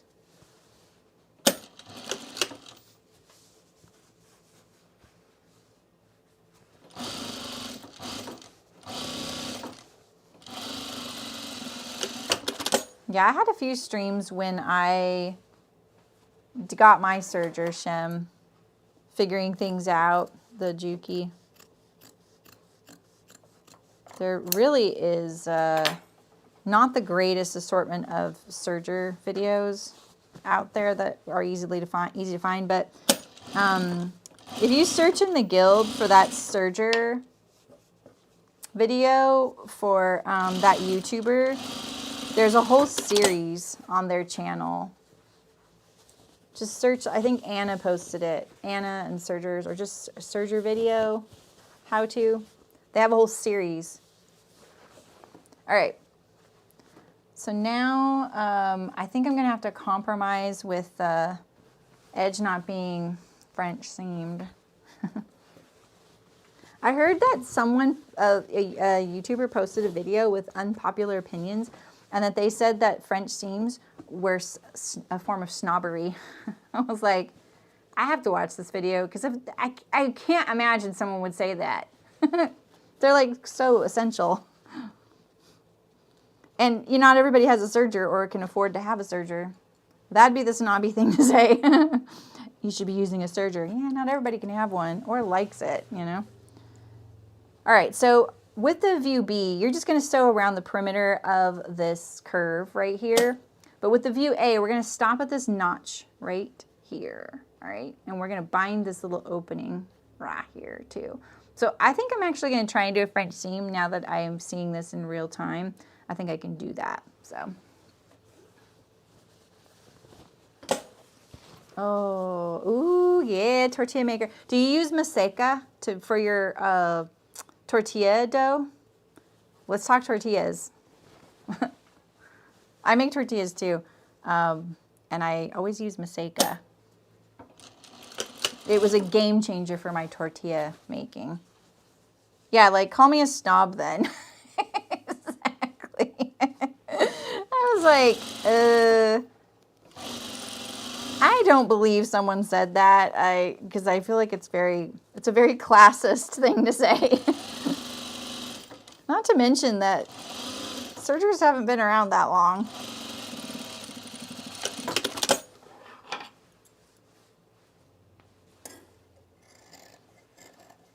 Which tortilla maker did she get? There aren't that many. I just get the kind that is in the videos, which is a press. Did that person actually say that it was snobby? See, for me, that just says that they're looking for views because they're creating controversy. I'm not going to do that. I mean, you all know I like saying a hot take on something, but it's going to be a hot take, probably. Oh my gosh. Look at, I just like hacked this edge to bits. Look at this. It's terrible. All right, let's do this side. Here we go. Yeah, it's called maseca.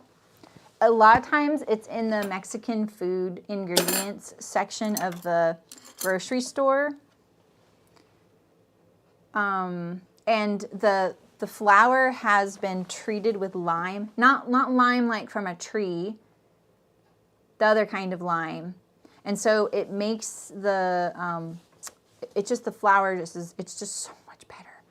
And you know how sometimes homemade tortillas will have like a metallic taste, like with other cornmeal and stuff? Oh, you're using white flour. Never mind, don't listen to me. That's for corn tortillas. Never mind.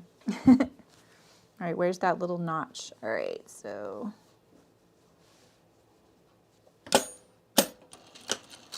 I'm just going to see. I'm experimenting to see, can we have a French seam and finish this edge? We will know soon. Very, very soon. Okay, can we... God, my kingdom for someone who sharpens scissors in my town. All right, let's go iron this.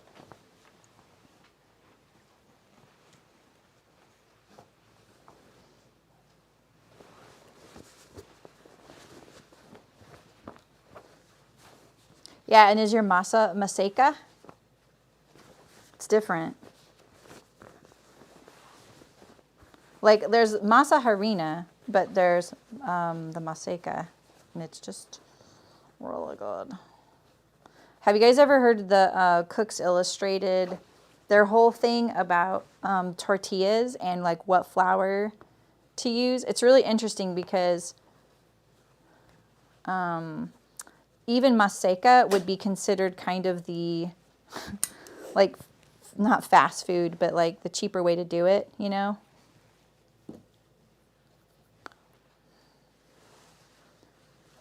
Oh yeah, they're not making handmade tortillas, probably.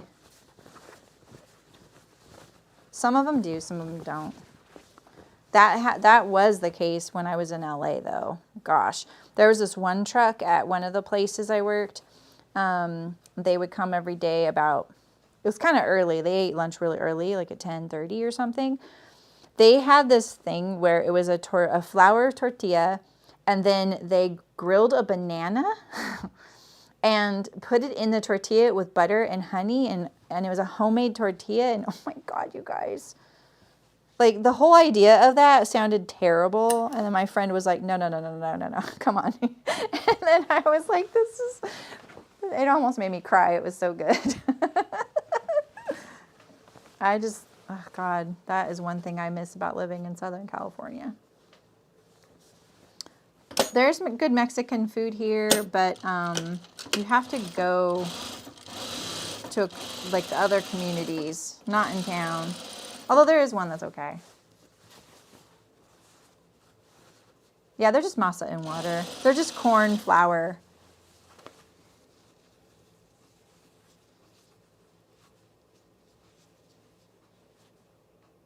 Yeah, right, Nancy? Exactly. It's not difficult to make tortillas. It just takes a little bit. So it's like I found that having a cast iron skillet or griddle, like I have a big flat one, and mine's definitely not ideal because our stovetop isn't very friendly to that skillet. Like the burners are too far apart, so my skillet doesn't evenly heat up even though it's cast iron. So that would be the one thing that is a little tricky. Some of those fancier stove tops are really made for like a nice big flat skillet. And it's time consuming because you can only cook as many as you can fit on your skillet. And so if you can cook a lot at once, then it's pretty quick. I actually make sopes. That's what I like to make is sopes. And then those are like a little corn bowl, a cooked little griddle cooked corn bowl, and then you put all kinds of stuff in it.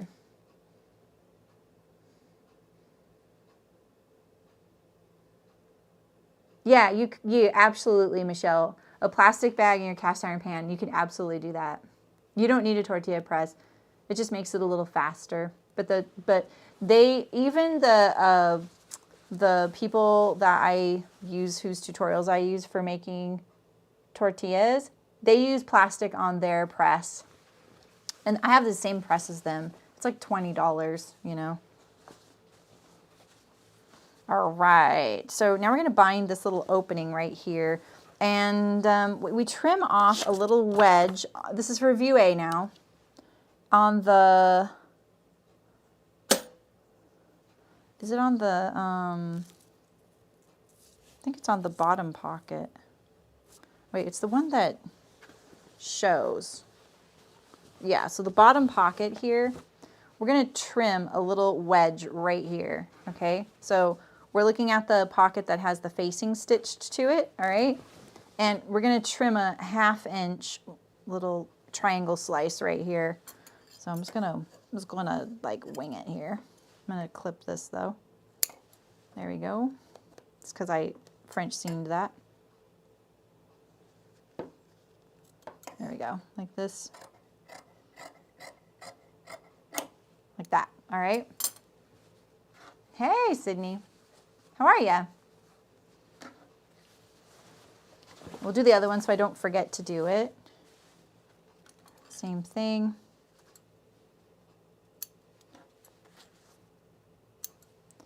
All right.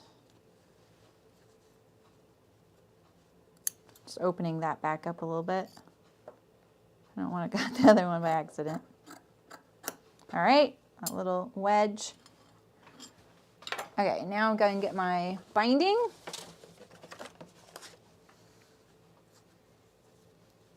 That you guys picked. Flour, baking powder, salt, and shortening. Oh yeah, because you're doing the flour tortillas. Yeah, you got an electric press, so oh. And so how big of a tortilla can you make? I'm very curious.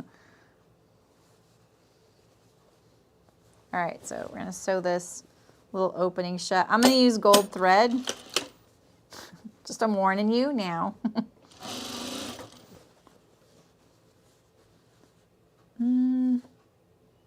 I feel like my seam allowance is not gonna line up, but I'm just gonna pull it down there a little bit.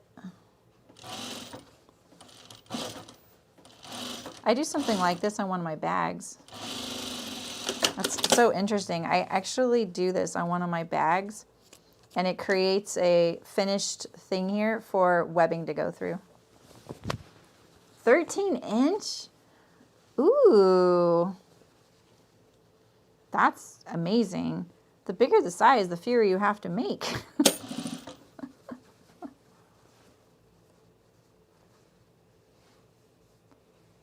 Oh my gosh. You have to drink that stuff.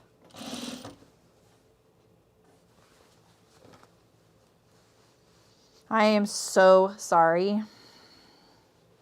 I am not joking when I would say I would literally go through childbirth again rather than drink that stuff. Not food, chat. Exactly.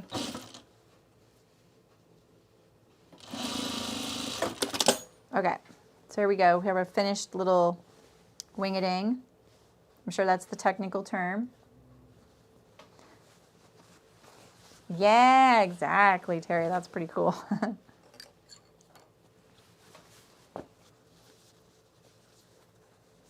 Oh, I would starve for a week before I ate that stuff again. Maybe you got a better one.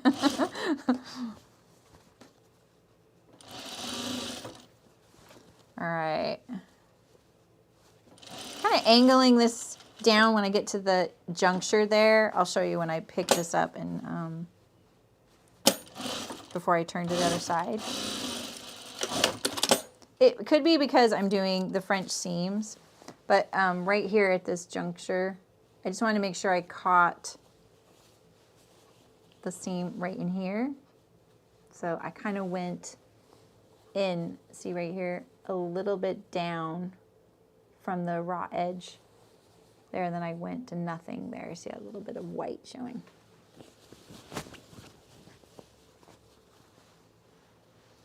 I might have to make some tortillas again soon.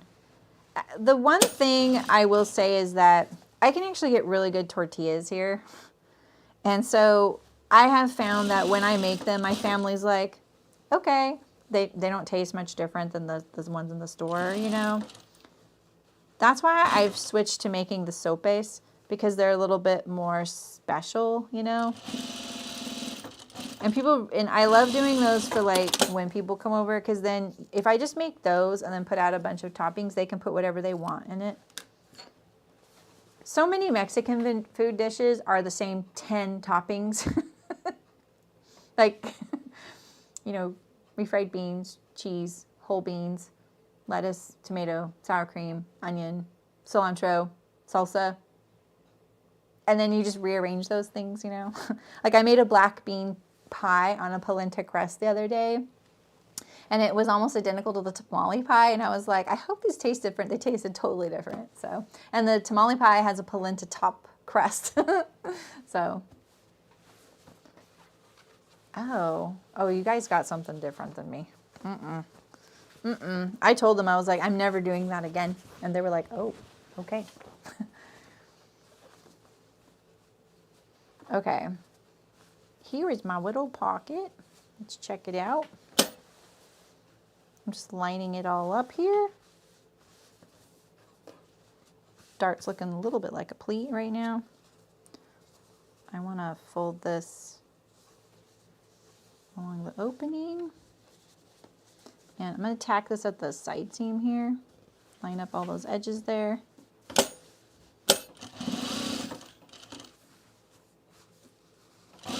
Yeah, I'm sorry I didn't get that video done too. I'm going to try again today.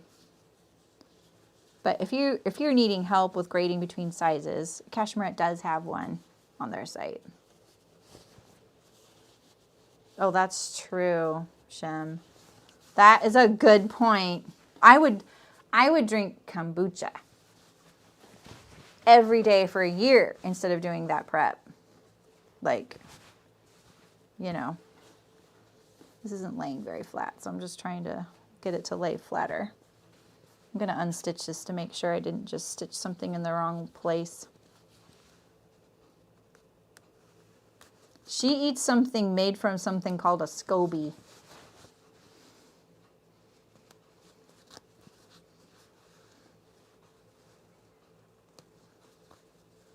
Yeah, you don't have to do that much. You don't have to do a gallon. That's what I'm talking about. Yeah, I told them, I was like, yeah. He just had some kombucha. Oh my gosh, the kombucha people. Takes all kinds. I'm just teasing. Okay. Let's lay this down a little nicer here. There we go. That lays a little nicer. Let's get this flat. Trying to get this to line up. It's funny, when I was doing my video, I was having trouble getting this waist to line up at the top too. But you know, like when the dart's not sewn on paper, it is kind of hard to get it to line up. All right, and then only stitch the under layer here to the top waist. Don't stitch this one, just let it flop down. Do I let it pull like this? I don't know. It might be designed that way so that your pocket isn't too big. So we'll just give it a shot.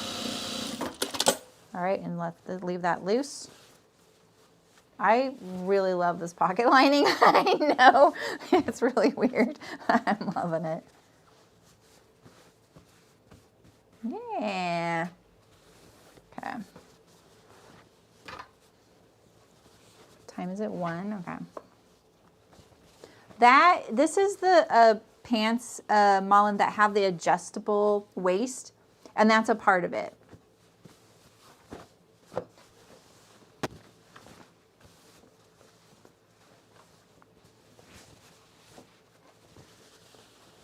Yeah, exactly, Michelle. The flex waistband thingy.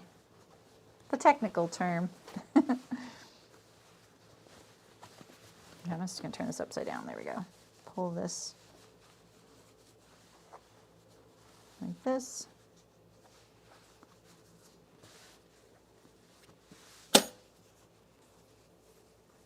So if you're doing view B, you're not doing that little waistband thingy. You just finish the pocket like normal up there. You don't need to do this little hole.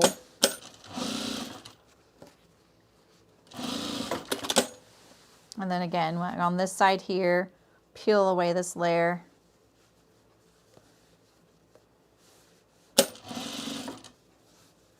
I didn't say anything about this being a little short, but it does feel a little short. All right. Okay.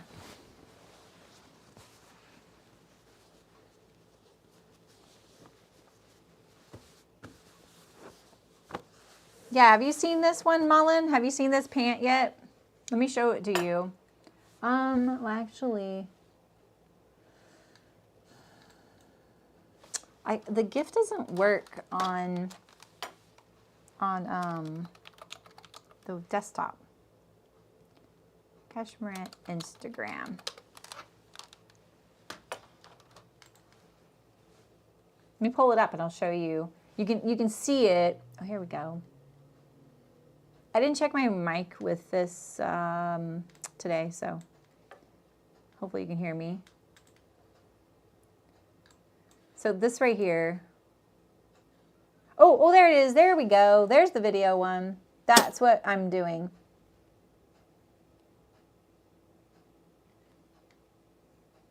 So that's what we're doing.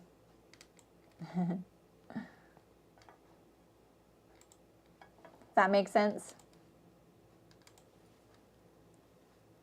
Yes.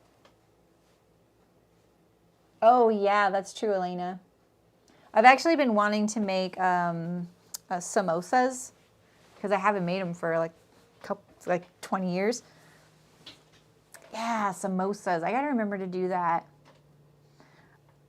I bet there's so many good samosa recipes out there in the world, but the first recipe I ever happened upon was in the original like Moosewood book, the Moosewood cooking book, which is such an iconic book, especially for vegetarians.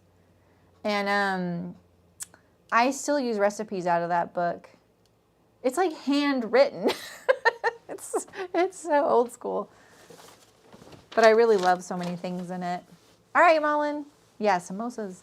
Hey, Chantel. How's it going? Nice seeing you. All right. So we got some stuff done today. Let's check it out.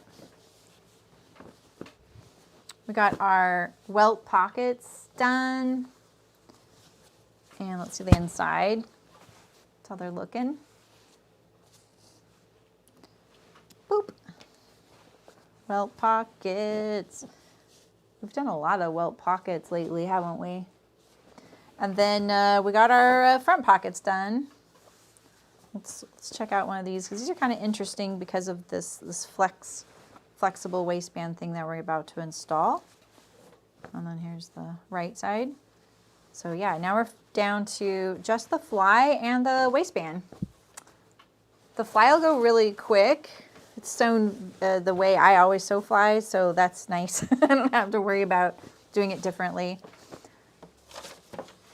And we're going to finish these on Saturday. Nice. Yeah, welcome back. It's always nice to have you. You're catching me at the end.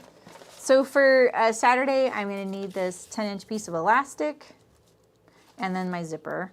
And then I still have some, these are all my pieces left. I have the fly facing, by the way, fly shield, not a facing.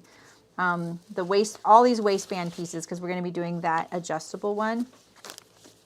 And then my binding, which is right here. I'm putting the bin. Sweet potato grind. 11 a.m. Pacific, same time as today. So for me, it's 1 p.m. right now. So 2 hours earlier than right now, whatever your time is, if that helps. They're already scheduled on the YouTube channel. So you can go to, if you go to my channel, and then you go to either the videos tab or the live tab, there will be a scheduled stream. If you just got to look for it, just look for the thumbnail that looks a lot like today's. And it'll say Sewing Part 2. And you can click a thing to be notified. I don't guarantee they're going to notify you, though. So, just to warn you. And yeah, if anybody would like, once the stream's over, to comment below, it really helps my channel. Same as Vegas. Okay, cool. Yeah, so are you Pacific? Or are you Mountain? Vegas is Pacific, aren't they? Ooh, I might be wrong about that. Tasahara Cooking. I've got that book. It's a beautiful book. I don't use it very much, though. My husband's so into the Instant Pot. And then I got him a Mexican food Instant Pot, but he hasn't been using it. It is Pacific. Yeah, that's what I figured. I remember realizing that because I know so many people from California go to Vegas just for the weekend. So they have that. I feel like they engineered that. So the time zone doesn't change for them. So cool. Well, thanks for coming, everybody. I will be recording a video again today about changing sizes. So if you have a smaller waist and a larger hip, or a larger waist and a smaller hip, and you want to know how to adjust it, this will actually work on any pants pattern. And I think you're going to probably be surprised how I do this. Because I'm doing it, there's an extra step in the beginning, but then it is so easy to just adjust between sizes when you do this. And I'm jumping 3 sizes in my demonstration, which is pretty drastic, but sometimes that's what we need to do. Oh, Barb, thanks. I'm sorry I'm at the end right now, but I'll be back on Saturday. I'm usually here Wednesday, Thursday, Saturday, every other week right now. So. But you can re-watch this right now if you just go to the beginning. So, yeah. Yeah, too late. So I'm sorry about that. Yeah. Yeah, but you can re-watch it. The chat won't be, but right now, Barb, if you want to be able to see what people are saying in chat, right now, rewind to the beginning and don't close your browser. Once you close your browser, you can't see the chat for like another 20 hours while the video processes. I just learned that, so. Yeah, no problem, Carla. Yeah, cool. All right, you guys, thanks for coming. These are turning out great. I'm really excited about having these, so I'll see you guys soon. Bye.